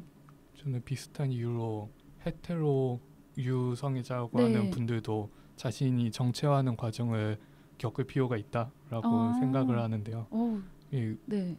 이게 어떤 정체성인지는 상관없이 네. 나라는 사람이 어떤 걸 좋아하고 하는지를 알아가는 과정은 네. 우리에게 굉장히 큰 도움을 주는 것 같아요. 정말 인생을 앞으로 살아가는 데 있어서 좀 약간 지표가 달라진 것 같아요. 그리고 지식도 쌓여요. 아 정말 맞아요. 정말 네. 평소엔 절대 접할 일 없는 맞아. 지식들이 쌓이기도 맞아요. 해요. 아 그래서 저희 언니가 저랑 얘기하는 게 유익하다고 했던 것 아. 같아요. 방금 밖에 화선님이 얘기하신 게 그래서 그런 얘기를 해줬구나. 언니도 지금까지는 자기가 당연하다고 생각했는데 내 동생이 이렇구나 네. 나랑 이렇게 다르구나를 하면서 언니도 자기에 대해서 생각을 하게 됐을 거 아니에요. 언니도 그렇게 그렇구나. 저도 깨달아갑니다. 진짜 무성애자 가족의 좋은 예다. 근데 언니에 해당만 합니다.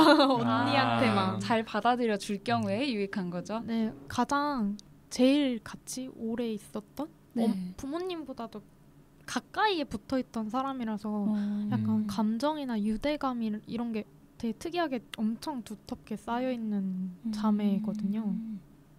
그럼 되게 상대방을 이해하는데도 나를 이해하는데도 약간 일석이조의 효과가 생기겠네요. 네. 근데 저 아까 그 뚜벅초님 말에 너무 공감이 되는 게 제 주변에는 전부 다 게임 전공하는 제 동기들이나 혹은 이과 굉장히 그 사회적인 이슈에 대해서 관심 없는 친구들이 대부분이에요. 그래서 굉장히 좀 비슷한 친구들끼리 비슷한 이야기를 하다가 이제 성소수자 같은 이슈에 관심을 가지게 되고 저는 그 페미니즘이나 이런 데서 무대에 계신 분들이랑 이야기하다가 정말 엄청난 장족의 발전을 이루었습니다. 축하합니다. 네. 저는 예전엔 약간 그 폭력적인 사회에 길들여져서 저 역시 폭력을 재생산하고 사는 것에 스스로 모르면서 행하는 그런 주체였기 때문에 지금은 그래도 내가 폭력의 주체가 될 수 있다는 걸 알고는 있습니다. 제대로 할 약간 수는 그게 없지만. 네. 폭력을 재생산해 나가는 게 남들에게도 그렇지만 자신도 갉아먹는 과정이잖아요. 그렇죠. 그래서 긍정적인 변화네요. 네, 정말 모르던 지식이나 그런 시선들을 많이 알게 돼서 굉장히 시야가 넓어져서 저는 앞날이 굉장히 많이 바뀐 것 같아요. 긍정적으로. 희망차네요. 네. 이제 앞날 이야기가 나온 김에 여러분들이 무성애자로서 좀 살아가고 싶은 모습이 있으신가요? 그냥 막 쓰잘데기 없는 꿈이라든가. 살아가고 싶은가요? 네. 예전에 화수님이 그 시골에서 성소수자들이 뭐 마을 공동체 이런 걸 형성하고 싶다 이런 얘기를 하신 적이 있거든요. 굉장히 꿈꿔오는 로망 같은 거 굉장히 네. 그런 사회를 만들 수만 있다면 네. 만들고 싶습니다. 네. 갑자기 생각났어요. 메종드 히미코였나? 그게 뭐예요? 영화 있어요. 근데 네. 그게 게이들만 모여 사는 빌라 같은 거예요. 네, 그 영화를 봤을 때 근데 솔직히 영화 자체에서 게이를 그려내는 과정이 좀 별로긴 했는데 일본 사회가 원래 그런 건지 모르겠지만 약간 네. 게이나 아니면 트랜스젠더나 이게 좀 희미한 것 같아요.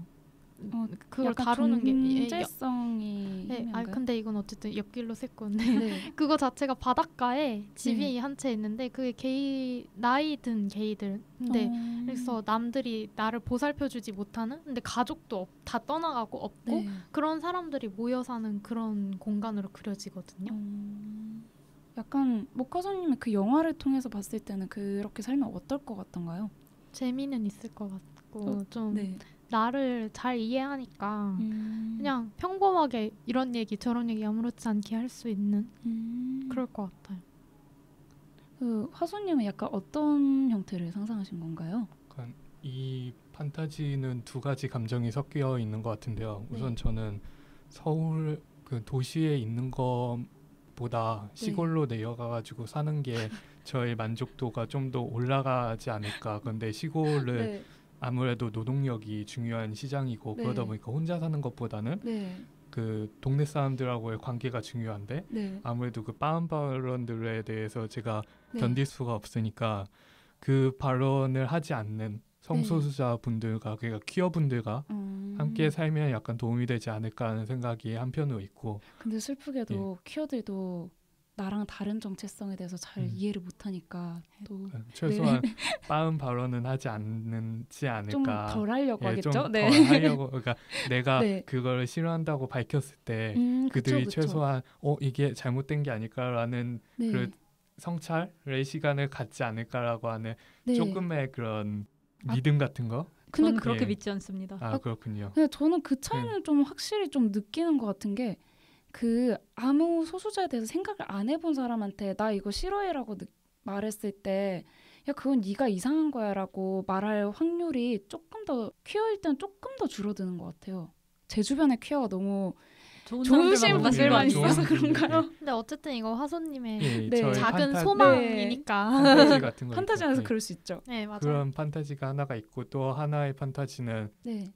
제가 나중에 나이가 들었을 때 금전적으로 여유가 있지 않으면 네. 저의 그런 노후를 책임져 줄 사람이 없지 않을까? 책임을 받지 못하지 않을까라고 하는 한편이 있기 때문에 그렇게 네. 같이 살면 서로 의지할 수 있지 않을까 하는 사실 그게 되게 성소수자들끼리 모여 살자고 하는 이유의 주된 것 중에 하나 아닌가요? 그런 두 가지가 합쳐져 가지고 네. 그런 시골에서의 우리끼리 공동체까지 네. 발전한 것 같습니다. 근데 퀴어들이 시골을 별로 안 좋아한다는 이야기가 아니, 저는 시골이면 절대 안 가요. 저는 그냥 완전 도시 사람이. 도시 부모님 다 서울, 고향이 네. 다 서울. 네. 저도 되게 시골이나 정글 약간 이런 데를 되게 좋아하는데 정글이요? 좀 약간 사막이나 이런 근데 되게 지금의 잘 환경과 어울려. 매우 다른 약간 오지? 네네 오지 굉장히 가고 무인도. 싶었는데 네 그런 거 근데 부모님 되게 잘 사실 것 같아요. 저 작살로 물고기 잡아보고 싶어요. 제 좋은- 컨트롤로 못 잡을 것 같지만 근데 되게 위화감이 거지. 안 느껴지고 맞아. 부모님이라면 같아. 할 수 있을 것 맞아, 같다. 맞아. 네, 근데 대부분 제가 만난 퀴어들은 대부분 도시형이에요. 시골 별로 안 좋아하고 네. 제 경우에는 이제 퀴어끼리 모여 살자는 아니고 친구들끼리 모여 살자는 얘기하는데 네. 그때 무조건 도시예요. 아 서울 근교에 벌써 몇 군데 네. 후보지도 있는데요. 경기도 사전회의나 이런 제가 이런 판타지를 얘기했을 때 네. 주변 반응들이 다 이렇게 도시가 좋다라고 말씀해 주시는 분들이 많은데 그러면서 느낀 점이 무성애자라고 정체화 그러니까 무성애자뿐만이 아니라 네. 자신이 퀴어이지 않을까라고 정체화를 하기 위해서는 네. 다른 사람보다 상대적으로 많은 그런 문화적 자본 네. 그런 인터넷이랑 가까워야 된다. 좀 더 이렇게 네. 정보를 습득함에 있어서 자유로운 사람들이 그러니까 네. 그 많은 정보를 바탕으로 그쵸. 해가지고 정체화를 하기 때문에 시골로 내려간다는 건 아무래도 도시에서의 그 많이 내가 쌓아왔던 그런 문화적 자본들을 모두 다 포기하고 네. 떠나간다라는 느낌이 강하기 때문에 네. 그거를 포기하기가 조금 쉽지 않은 것 같아요. 하긴 지금의 특히 무성애자로 정체하시고 있는 분들이 그 도시 생활에 익숙해져서 그러니까 보통 많이 보시는 게 뭐 위키라든지 인터넷 기사 같은 데는 제대로 된 정보가 거의 없고 보통 인터넷을 많이 안 하는 분들이 접할 수 있는 정보 중에는 특히 무성애에 대한 정보를 접하기엔 정말 쉽지 않죠. 정말 어렵죠. 아니 그리고 심지어 인터넷을 많이 하더라도 네. 영어가 익숙하지 않으면 사실 되게 정보 찾기가 진짜 힘들거든요. 네. 무대 외 주요 프로젝트 중에 하나가 번역인 이유도 그거잖아요. 네. 대부분의 자료가 영어로만 되어 있고 한국어 자료는 많지 않기 때문에 네. 저도 솔직히 영어를 못했더라면 이런 그 디나이얼의 과정에서 결국 셀프 팩트 폭행을 거쳐서 네. 정체화를 할 수 있었을까 그런 생각이 되게 많이 드네요. 하긴 정보를 네. 접할 수 있다라고 하더라도 그냥 네이버 다음과 같은 네. 포털만 이용하는 사람들이라면 네. 성소수자 문제에 대해서도 되게 혐오적인 발언들만도 들을 수 있고 약간 예. 큐퍼에는 전부 다 벗고 있는 축제다. 약간 예. 이런 그런 비슷한. 여러 가지가 있으니까 어떤 정보를 받냐에 따라서 그리고 네. 또 상대적으로 시골에 있으면 그런 정보들을 내가 진짜 원하는 정보 이게 맞는 정보인지에 대한 판단이 거의 불가능하다라고 느껴지니까 인터넷이 없는 환경을 말씀하시는 거죠? 단순히 시골에 막 와이파이 터지고 단순히 있어서. 인터넷만 연결된다고 하면 네. 그게 정말 정확한 정보인지라는 거가 왜냐하면 도시에 있으면 다른 모임에 나가가지고 이 정보가 약간 맞지 않나라는 걸 내가 판단할 수 있는 기준이 있잖아요. 그런가요? 아니, 당장 무성애 커뮤니티 정모 같은 것만 봐도 대부분 서울에서 열리잖아요. 그런 네. 차이가 예. 이제 부산 그러네요. 큐퍼도 이제 처음 열리고 이번에 막 제주도도 열리고 너무 올해 너무 대구도 좋아요. 열렸고 네. 화소님의 시각이 저한테 되게 굉장히 새로운 거라서 그럴 수도 있겠구나 해서 지금 되게 전 되게 기대감이 되는 게 그러면 굳이 그런 큰 정보력을 가지지 않더라도 무성애를 알 수 있을 만큼 많이 가시화가 되고 나면 시골에 살고 싶어하는 저 같은 그런 오지 좋아하는 무성애자들이 늘어나지 않을까. 근데 보은님 시골 출신이어서 시골 좋아하는 거 아니잖아요. 그쵸? 저는 부산 출신입니다. 저는 성격인 것 같아요. 그냥 제 성격. 저희 집은 고향 이런 게 다 서울이라서 그 애들이 막 명절에 우리 뭐 3시간씩 걸려서 지금 고속도로야 이러고 있을 때 나는 그냥 집이고. 와 정말 편하겠네요. 저도요. 저도 인천이라서 저도 인천에 살고 있고 그래서 시골에 내려가 본 적이 한 번도 없는 것 같아요. 저희 집이 큰 집이기 때문에 다른 사람들이 올라오지 우리가 어디 움직이지 않거든요. 그럼 다들 놀러도 시골을 잘 안 가는 편이신가요? 시골은 놀러 가는 곳. 예, 맞아요. 하긴 저도 가봤자 강원도 정도? 저 그래서 약간 옛날에는 그 농경 판타지가 있었는데 장래희망으로 농부를 하고 싶었는데 아침 일찍 일어나야 된다고 해서 쿨하게 포기했거든요. 너무 치명적이다. 네. 너무 귀여워. 되게 부지런해야 되고 아침 일찍 일어나야 된다는데 엄청 어렵더라고요. 전 벌레를 싫어해서 안 돼요. 도시에 살아야 됩니다. 맞아요. 도시에 관리인 있는 주택에 살아야 됩니다. 맞아. 벌레 싫어하고 극장 다녀야 되고 서점 다녀야 되니까 무조건 도시에 살아야 돼요. 정말 모든 곳에 다 극장과 서점이 있고 벌레를 없앨 수 있었으면 이건 너무 벌레한테 잔인한 이야기인가요? 인간한테는 좋은 이야기. 너무 인간 중심적인가? 아무튼 약간 그런 다들 좀 그런 판타지가 있는 것 같아요. 저도 무성애자들끼리 모여 살아보고 싶다고 느낀 게 제가 만난 무성애자들이 굉장히 다름을 이해하는데 아까 말씀드렸듯이 좀 더 열려 있기도 하고 확실히 제가 만난 무성애자들은 전부 다 성향이 제각각이에요. 근데 그게 너무 좋은 거예요. 비슷한 사람들끼리 살면 내가 비슷해져야 된다는 의무감이 있는데 너무 다른 사람들끼리 사니까 내가 뭘 해도 상관없을 것 같은? 맞아요. 그래서 그런 판타지가 약간 생기더라고요. 그리고 전 정신적으로 좀 살아가고 싶은 모습이 있다면 좀 목표인데 그런 게 되고 싶어요. 나의 다름을 스스로 굉장히 잘 받아들이면서 타인의 소수자성을 좀 배려도 할 줄 알고 심지어 좀 혐오하는 세력까지 너네 모르니까 그럴 수 있어 하고 굉장히 포용할 수 있는? 해탈을 하고 싶다는 얘기 아니에요? 그 인간성을 약간 버려야 되는 건가요? 그게 인간으로서 가능한 일인지 잘 모르. 약간 부처의 그런. 그래서 그냥 정신적으로 판타지 아닌가? 네, 그렇죠. 약간 꿈은 크게 가져도 되는 거니까. 꿈은 크게 가지라고. 네, 마치 만수르가 되는 꿈인 것처럼. 근데 무성애자로서의 미래라고 생각하니까 그냥 항상 전 주변에 나 결혼 안 해? 이렇게 말하고 다녀요. 보통 연애는 할 수 있지만 난 결혼은 하고 싶지 않아 이러고 맨날 엄마가 그러니까 농담으로 하죠. 너 같은 딸 낳아봐야 정신 차리지 이런 말 할 때 나 애 안 낳을 건데 이러면 엄마가 두고 봐야 돼 이러면 저희 언니만 옆에서 혼자 웃어요. 다 아니까. 그래서 언니한테 농담으로 나는 그냥 애를 낳기까지의 과정이 싫은 거야. 그러니까 언니가 너무 웃더라고요. 엄마 혼자 못 알아듣고 뭔 소리야? 막 이러고 있고. 근데 그래서 그냥 제가 막연히 꿈꾸는 미래는 언니가 유성애자긴 한데 그냥 연애를 귀찮아하는 타입이거든요. 성격상. 성격상. 그래서 저는 근데 살면서 저랑 제일 잘 맞는 사람이라고 언니를 생각을 하고 있기 때문에 그냥 혼자 살거나 아니면 언니랑 둘이 살거나 거기에 고양이 한 마리 껴있으면 너무 행복할 것 같고 저는 그냥 막연하게 제가 생각하는 미래는 그래요. 그냥 고양이랑 같이. 고양이 발뚠뚠한 친구로. 네. 아름다운 환상입니다. 고양이를 만나기 전과 후는 다르다고 했습니다. 네, 고양이가 중요하네요. 네, 고양이가 중요하죠. 좀 저희가 좀 아름다운 미래를 꿈꿨으니까 이제 약간 무성애자로서 혹은 퀴어나 무성애랑 관련해서 좀 해결하고 싶다 이런 과제들 이런 거 있으신가요? 방금 말했듯이 당연히 여자가 애를 미래에 낳을 거라고 생각하는 그런 것도 별로고 그런 사람이 있을 수도 있지 이렇게 하고 넘어가면 될 텐데 그런 게 좀 없는 것 같아요. 약간 저는 그 말 들을 때 되게 화나는 것 같아요. 그냥 정말 꽉 막힌 어르신들이 하는 말인데 아이를 낳아야 나라가 살지 이 말 들을 때마다 그 좀 적당한 혐오 발언들은 지적을 해줘요. 그건 이래서 아니지 않냐. 근데 그 말은 들으면 어디서부터 지적을 해줘야 될지 몰라서 그냥 힘이 쩍 빠져요.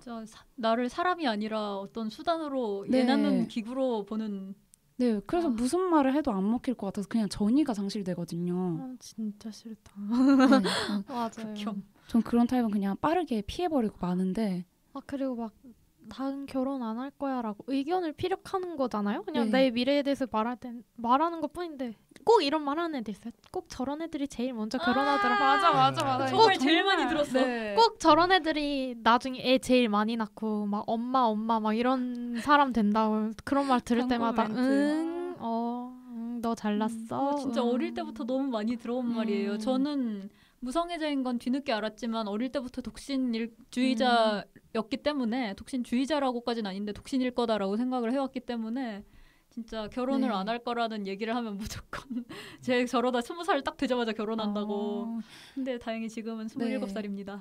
혹시 이런 드립을 하시는 분들이 있다면 주변에서 이제 놀리기에는 굉장히 재밌어도 당사자는 하나도 재미없다 이것을 알아주시면 좋겠어요. 그 농담은 재미가 없습니다. 네, 핵노잼. 물론 에이섹슈얼이 모두 비연애주의는 아니지만 네. 그래도 이런 발언은 자체가 굉장히 사람을 차별하고 혐오하는 발언이기 때문에 안 하는 게 좋지 않을까라고 생각합니다. 아이고 목화솜님 이제 가실 시간이 되었다고 여러분 아이고. 상큼발랄 목화솜님 이제 가신답니다. 네, 아쉽다. 생각보다 너무 오래 앉아 있어요. 아니 꼭 이렇게 잡혀 있게 되죠. 다음에도 놀러 오셔서 네. 상큼발랄 추가해 주세요. 아. 네, 안녕히 계세요. 뭐라고 말을 해야 될지. 다음에 또 뵙겠다고 말씀해 주세요. 상큼발랄이라고 해요. 네, 상큼발랄 목화솜 갈게요. 너무 시들시들하게 말한 거 같아요. 네, 일부러 좀 노렸습니다. 네. 네, 감사합니다. 들어가세요. 들어가세요. 네, 상큼발랄 목화솜님이 돌아가시고 저희는 아쉽지만 하던 이야기를 마저 계속 해보기로 하겠습니다. 네. 빈자리 너무 크다. 네. 아까 사회적인 인식에 관한 이야기를 하고 있었죠. 아, 예. 그렇죠. 네. 그리고 화소님도 굉장히 그 페미니즘이나 가시화나 이런 것에 대해서 좀 의욕이 많으신 편이시지 않나요? 그렇게 봐주시면 감사하죠. 네. 네네. 화소님은 또 어떻게 좀 어떤 식으로 나아갔으면 좋겠다 이런 생각이 있으신가요? 우선 성소수자 내부에서 무성애자가 가시화되는 것도 굉장히 중요하지만 저는 네. 그 무성애자임을 고민하는 사람들이 자신이 무성애자이지 않을까라는 것도 고민할 수 있는 그런 하나의 네. 그런 선택지 중에 하나가 될 수 있었으면 좋겠어요. 그러니까 맞아요. 지금 보면 무성애자라는 거에 대해 관심을 갖는 사람들도 그 네. 정보를 접하기가 쉽지가 않거든요. 네. 그래서 최대한 많은 사람들이 무성애자가 이런 사람일 수도 있겠구나라는 정보를 접할 수 있는 기회를 네. 열고 싶다라는 게 가장 크게 있는 것 같습니다. 너무 공감합니다. 공감해요. 사실 그런 가치에 공감하기 때문에 다들 무대 활동을 하고 있는 거 아니겠어요? 아, 그래서 다 공감이 이루어지는군요. 그렇죠. 생각해보니까. 뚜벅초님은 좀 그런 해결하고 싶은 과제라든지 이런 거 있으신가요? 저는 좀 거창하긴 한데 네. 퀴어 전반에 대해서 네. 그러니까 성소수자끼리 얘기를 하다 보면은 공감하실 거예요. 성소수자끼리 얘기하다 보면 꼭 나오는 얘기가 있어요. 뭐죠? 정병, 자살, 세계 멸망. 맞습니다. 세계는 꼭 들어가죠. 네. 꼭 누군가가 3분에 한 번씩 꼭 누군가가 자살하고 싶다라고 하거나 네. 아니면 세계가 멸망했으면 좋겠다. 아니면 자살하고 싶은데 세계도 멸망했으면 좋겠다라고 하거나 네, 그런 얘기를 하는데 네. 그게 사실은 다른 사람이 했으면 약간 주변에서 들었으면 이게 네. 질 나쁜 농담이라고 생각을 했을 거란 말이에요. 그쵸, 근데 그냥 나 내일 출근해야 되는데 아니면 과제 안 했는데 자살하고 싶다 이거랑 무게감이 진짜. 다르죠. 주변에 비퀴어 친구들은 롤하다가 자기가 못하면 자살할까 이런단 음. 말이에요. 근데 이분들은 그게 아니라 실제로 시도를 해봤거나 최소한 생각을 해봤거나 네. 실제로 정병이 있거나 네. 예, 그런 경우가 되게 많고 보면은 전반적으로 삶의 질이라고 해야 될까? 되게 많이 차이가 나는 게 보여요. 네.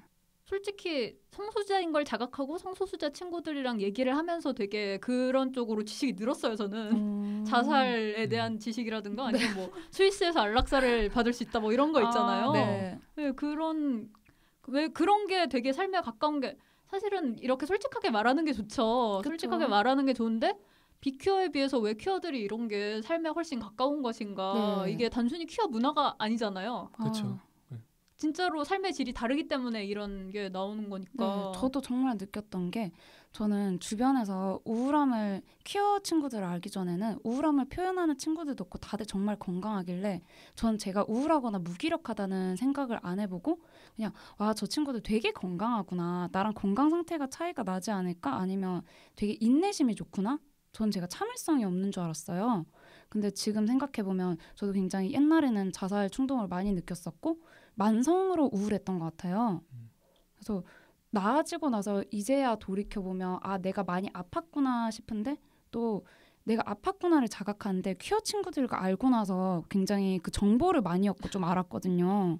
다른 친구들은 전부 다 우울함이 뭔지도 모르고 우울증이 뭔지도 모르는데 퀴어 친구들은 그 자기들 실생활과 붙어 있으니까 너무 잘 아는 거예요. 너무 잘 알아서 우울증이 무기력을 가져온다거나 어떻게 뭐 어떤 약이 뭐 어떻다거나 이런 정보를 많이 알게 돼서 저한테는 도움이 되었는데 그곳에서만 그 많은 정보가 그 많은 환자가 있는 이유가 굉장히 씁쓸하죠. 씁쓸하죠. 최근에 이제 김승섭 교수님 연구팀이 네. 트랜스젠더 건강 연구 했었잖아요. 네. 그런 연구가 꼭 필요하다고 생각을 했고 그러면서도 동시에 그런 연구가 필요한 현실이 너무 씁쓸하고 네. 그래서 그런 부분들을 어떻게 바꿀 수 있을까. 네. 단순히 보통은 정신건강에 대한 접근이 네. 사회적으로 많이 못 이루어지고 개개인에 대해서 그쵸. 상담을 하거나 네. 약을 주거나 그런 식으로만 이루어지고 있단 말이에요. 네. 근데 이거는 사회적인 이유잖아요. 내가 무성애자여서 우울한 게 아니라 네. 무성애자인 나를 쥐어패는 세상 때문에 우울한 거잖아요. 네. 그래서 이것들을 어떻게 우리가 살아가는 동안 얼마나 바꿀 수 있을까 그런 생각을 많이 하고 있어요. 하긴 정말 심지어 내가 맡고 있는 것도 모르는 게 예전에 저의 우울함이 내가 퀴어인 것과 전혀 관련이 없다고 생각했어요. 왜냐하면 나는 안 맡고 있다고 생각했거든요. 그래서 주변 사람들이 분명히 혐오 발언을 던지는데도 저는 까먹어버리는 거예요. 까먹어버려서 나는 한 번도 그런 말 안 들어봤는데? 라고 생각을 했는데 이제 조금 더 많은 정보들을 접하면서 다시 사회를 겪어보니까 분명히 내가 그 말을 듣는데 나도 모르는 데미지를 입는데 내가 그 데미지를 안 보는 거죠. 보면 더 아플 것 같으니까. 그래서 나도 자각 못하는 상처들, 내가 못 피하는 상처들을 점점 이렇게 그런 것들이 나를 갉아먹고 있던 것 같아요. 그래서 그런 것들이 개선된다면 완전히 다 낫진 않겠지만 좀 비율은 줄어들지 않을까 하는 생각이 많이 들어요. 제발 그랬으면 좋겠네요. 네, 정말 어렵고도 먼 길이지만 정말 꼭 필요한 길인 것 같아요.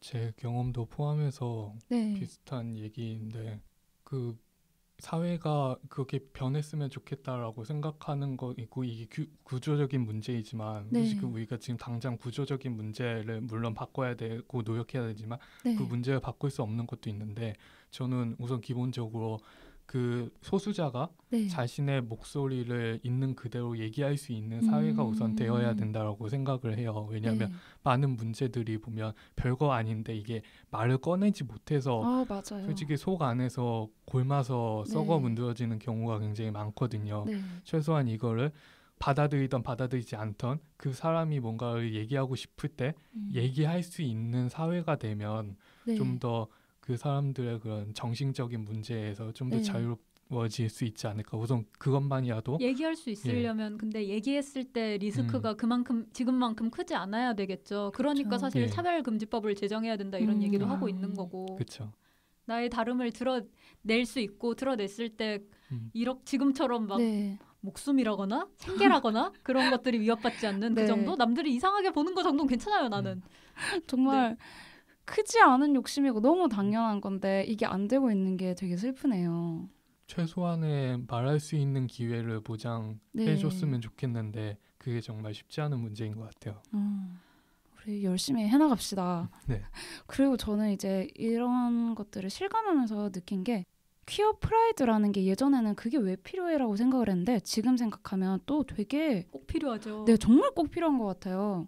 그냥 살면서 자기 자신한테 프라이드를 가지고 살면 되지 퀴어로 꼭 프라이드를 가져야 되나라는 생각을 했던 예전에 저 자신은 지금의 저를 상상 못할 거예요. 살려면 필요하다는 걸. 네, 이게 바깥에서 안 맡고 있다고 생각하면 필요가 없는데 우리는 늘 맡고 있잖아요. 네. 맡고 있기 때문에 우리들끼리의 유대감이나 위로라든지 우리는 잘못되지 않았어라는 확신? 네, 정말 꼭 필요한 것 같아요. 네. 그래서 지금 시즌 2를 기획하게 된 것도 좀 그거랑 비슷한데 저희들 이야기를 들으면서 우리는 혼자가 아니다. 그리고 세상에 무성애자 많다. 네, 세상에 무서워자 많고 그리고 어떻게 하면 좀 덜 아프게 해나갈 수 있는가 이런 것들을 좀 여러분들이 많이 얻어가셨으면 좋겠습니다. 와. 네, 우왕. 화이팅! 네, 오늘 주제는 이 정도로 마무리를 해보고요. 약간 다른 이야기를 하자면 7월 15일에 퀴어 문화축제가 있었어요. 네, 서울 퀴어 문화축제였죠. 마침 퀴어 프라이드 얘기했을 때 네. 이 얘기를 하게 됐네요. 그 저희 지금 공교롭게도 3명 다 무대 부스에서 계속 있었었는데 여러분들 키퍼 소감 어떠셨나요? 좋았습니다. 네, 굉장히 좋았죠. 우리가 네. 거의 1년 내내 그리고 살면서 내내 기다려오는 축제죠. 정말 맨날 했으면 좋겠는데. 맞아요. 맨날 하기엔 돈이 너무 많이 들어요. 그쵸. 주최 측저 죽어나겠죠 완전. 그쵸. 네. 사람과 돈이 갈려나가는 축제. 그쵸. 하지만 즐거웠어요. 정말 이번 분위기 너무 좋았죠. 다들 즐기는 분위기 정말 축제 같고. 맞아요. 좋았어요. 네. 혹시 퀴어에서 본 것 중에 되게 인상 깊은 것들 있으셨나요? 저는 작년에는 참여를 못했고요. 네. 2년 전에 네. 참여를 했고 이번에 참여했는데 그때하고 가장 크게 달라진 점이라고 보면 네. 물론 무대 부스도 비슷하고 행진도 비슷하게 이루어진 것 같은데 그곳에 참여하는 성소수자들 개개인들이 그때는 약간 이렇게 좀 눈치 많이 보고 내가 어떻게 해야 될지 모르고 내가 가고 싶은 부스에만 가가지고 물건만 빨리 사고 가는 약간 그런 분위기가 조금은 있었다면 이번에는 좀 더 자유롭게 그냥 밖에서 뭐라고 얘기하는지를 떠나서 내가 여기에서 정말 여유롭게 앉아가지고 진짜 간식도 먹고 하는 그런 평화로운 분위기가 되는 걸 보면서 이 사람들 개개인들도 이 축제를 정말 진심으로 즐길 마음의 준비가 되는구나라는 걸 느껴서 이게 정말 행사가 아니라 진짜 축제처럼 계속해서 자기매김할 수 있는 기본이 된 것 같다라는 느낌을 크게 받았던 것 같습니다. 제가 그냥 분위기 좋다고밖에 표현할 수 없었던 거를 화소님이 굉장히 잘 와닿게 말씀을 해주시네요. 저도 공감한 게 저는 몇 년 전에 그 신촌에서 했을 때 그 좀 분위기가 안 좋았을 때 한번 갔고 그때 어떤 많이 때냐면 대치된 건가요? 그때 막 행진을 막으려고 막 혐오 세력이 막 도로에 눕고 그랬거든요. 세상에. 엄청났어요. 그래서 행진이 몇 시간 동안 미뤄지고 밤에 결국 걷고 사람들 다 가고 그랬거든요. 그때 이제 우연히 한번 보고 그 이후엔 작년하고 올해만 왔었는데 진짜 올해 되게 훈훈했죠. 훈훈하고 행진도 무리 없이 이루어지고 그리고 혐오 세력도 작년 같은 경우에는 되게 앰프를 빠방하게 틀어주고 사람이 많았는데 올해는 뭐 구역 분리를 잘한 것도 있겠지만 좀 수도 줄고 엄청 제가 느끼기에 엄청 줄어들었어요. 그리고 엄청 조용해졌고 돈 안 주니까 이게 이런 말 편집? 이게 좋은 표현인지 모르겠는데 그들의 퀄리티가 떨어진 게 저는 조금은 아쉬워요. 예? 네? 왜냐하면 더 분발해봐라. 너무나 볼거리가 많았거든요.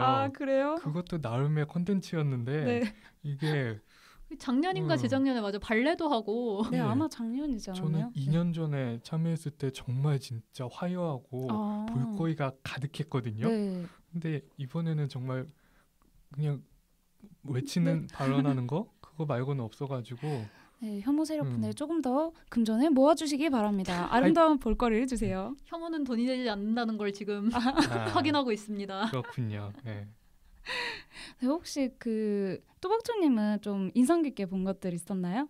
저는 부스 같은 경우에 다른 부스 같은 경우에 저는 무대 부스에서 일하기 전에 한 바퀴 엄마랑 갔거든요. 엄마하고 왔다고요? 그래서 엄마랑 둘이 한 바퀴 돌고 저희 부스에 와서 일을 했는데 이제 비 와서 많이 못 봐서 좀 아쉽고 다음번엔 좀 늦음하게 와서 돌자고 하려고요. 그때 진짜 엄마가 퀴퍼를 처음 가보는 건데 보통은 처음이지 않나요? 처음 간다면? 되게 의미 있네요.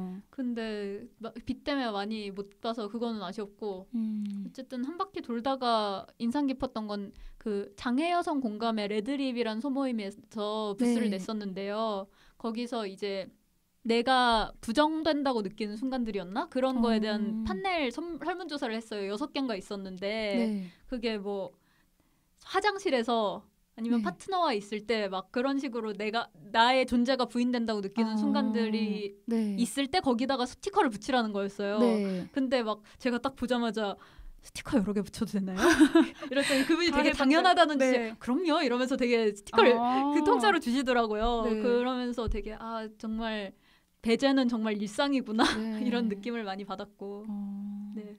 그리고 저 그 이후에 무대 부스에서 일할 때 네. 신기했던 게 저는 이제 족자봉 하나 걸어놓고 네. 정보에 대해서 설명을 원하시는 분들께 설명을 하는 그런 역할을 했었거든요. 네. 근데 되게 신기했던 게 되게 지긋하신 세 분이 오셔서 관심을 보여주신 나이 지긋하신 분이 되게 몇 무리가 오셨었어요 중간에. 네. 그 의외로 중에서 많네요. 네. 그 중에서 이제 딱 세 분이 오셔서 관심을 보여주셨을 때 설명을 했는데 되게 그 중에 한 분이 뭔가 잘 아셨나 봐요 지금 생각해 보면. 그래서 막 물어보시면서 약간 제가 덜 설명한 부분에 대해서 뭐 네. 예를 들면 이거는 그럼 성별 정체성하고는 다른 거지요? 이런 식으로 약간 도와주신 네. 것 같은데요. 돕듯이 질문을 네. 던져주셔서 너무 신기했고 네. 근데 그럼 이거는 이제 성별 정체성하고 다른 거죠 하셔서 제가 이제 이건 성지향성이고 성별 정체성과는 다르고 이러고 설명을 막 하면서 저도 네. 트랜스예요 막 이랬단 말이에요 아무 네. 생각 없이 그랬는데 막 그 세 분이 되게 놀라면서 화들짝 놀라면서 그래요 막 이러면서 어색하게 그러면서 서로를 막 쳐다보다가 이제 그 잘하는 것 같은 분이 네. 막 이게 트랜스젠더가 꼭 수술을 받은 사람만 말하는 게 아니지요 이러시고 그분이 되게 하드캐리를 하셨네요. 그래서 또 설명하고 근데 트랜스라는 말이 이렇게까지 놀랄 줄 몰랐거든요. 제가 그러게요. 왜냐하면 패싱되기는 되게 특히 화장을 하면은 되게 전형적인 여성으로 패싱되는 네. 패스되는 모습이긴 한데 네. 그렇게까지 놀라실 줄 몰랐어서 트랜스 개념이 정말 많이 안 알려져 있구나 싶기도 하고 그랬어요. 하긴 그쵸. 되게 빅큐어들이나 잘 모르는 분들의 눈에는 트랜스젠더는 무조건 좀 튀는 외형을 하고 있는 그런 인식이 아직도 많은가 보네요. 여성으로 패스되는 옷차림을 하고 있으면 목소리가 걸걸하다든가 뭐 어쨌든 되게 자기가 생각하기에 전형적인 여성의 모습, 남성의 모습이 아닐 경우에만 트랜스라고 생각을 하더라고요. 하긴 저도 맨 처음에 제가 젠더 케어일 거라는 생각을 못한 게 제가 성별 표현을 명확하게 여성으로 하고 있기 때문에 뭐 치마 입는 걸 좋아한다든지 여성스러운 그 커스텀을 좋아해서 전 당연히 시스젠더 여성일 거라는 편견을 가지고 있었거든요. 근데 확실히 이런 트랜스젠더도 굉장히 가시화가 많이 필요한 부분 같습니다. 그렇습니다. 아이고 그렇습니다. 요즘 아직도 게이 트랜스 구분 못하는 사람 얼마나 많은데요. 갈 길이 머네요. 답답. 저는 그 성소수자 부모 모임 부스에서 본 게 있는데 제가 그분들 굉장히 존경하는데 사랑합니다. 네. 사랑합니다. 되게 거기서 가족에게 커밍아웃을 한다는 것이란이라는 그런 주제로 포스트잇을 이렇게 써서 붙이는 프로그램이 있었어요. 그래서 거기에 붙어있는 포스트잇들을 구경을 하는데 대부분이 좀 부정적으로 생각을 하고 어떤 분이 살면서 절대 하지 않을 일 이렇게 딱 적어주셨는데 그게 정말 마음에 콱 와서 박히더라고요. 정말 마음 아프다. 네, 굉장히 그게 되게 마음이 아팠고 또 나쁜 페미니스트라는 부스에서 좀 바라는 세상에 대해서 응답을 하는 게 있었는데 커밍아웃 안 해도 되는 세상 읽어보고 진짜 대박. 네, 정말 유토피아다.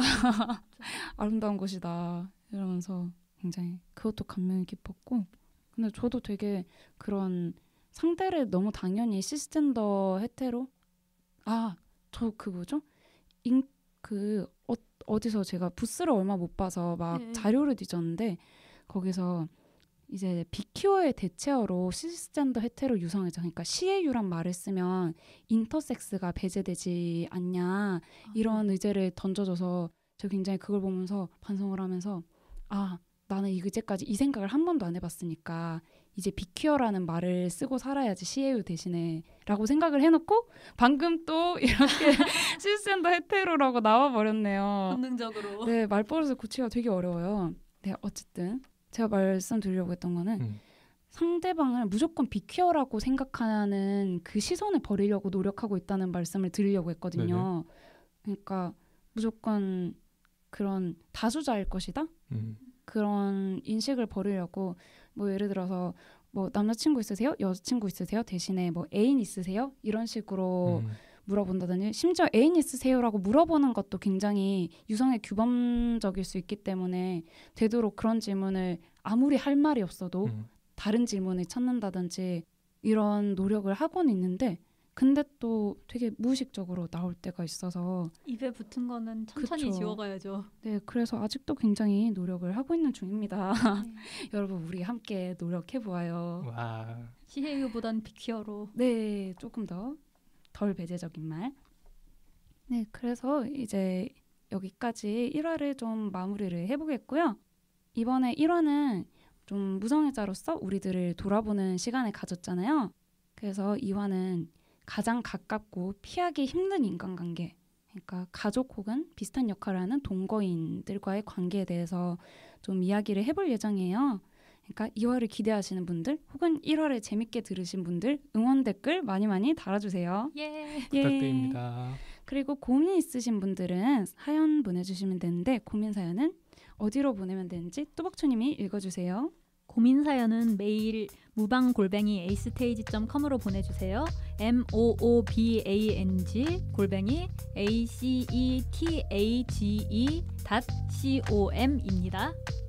네, 궁금하신 점이나 문의는 무방한 이야기 공식 메일 moobang@acethage.com. 네, 고민 사연 메일이랑 똑같죠? 예. 문의 이쪽으로 보내주시면 돼요. 무방 acestage.com으로 보내주시고 무성애에 대한 정보는 무대 홈페이지 acestage.com으로 접속하시면 보다 상세한 정보를 얻으실 수 있습니다. 네, 여기까지 무방한 이야기의 보은 뚜벅초. 화수입니다. 네, 편집에는 찰리님이 수고해 주시겠습니다. 깜짝 방문해 주신 모카손님 감사해요. 감사합니다. 감사합니다. 2화에서 만나요. 안녕.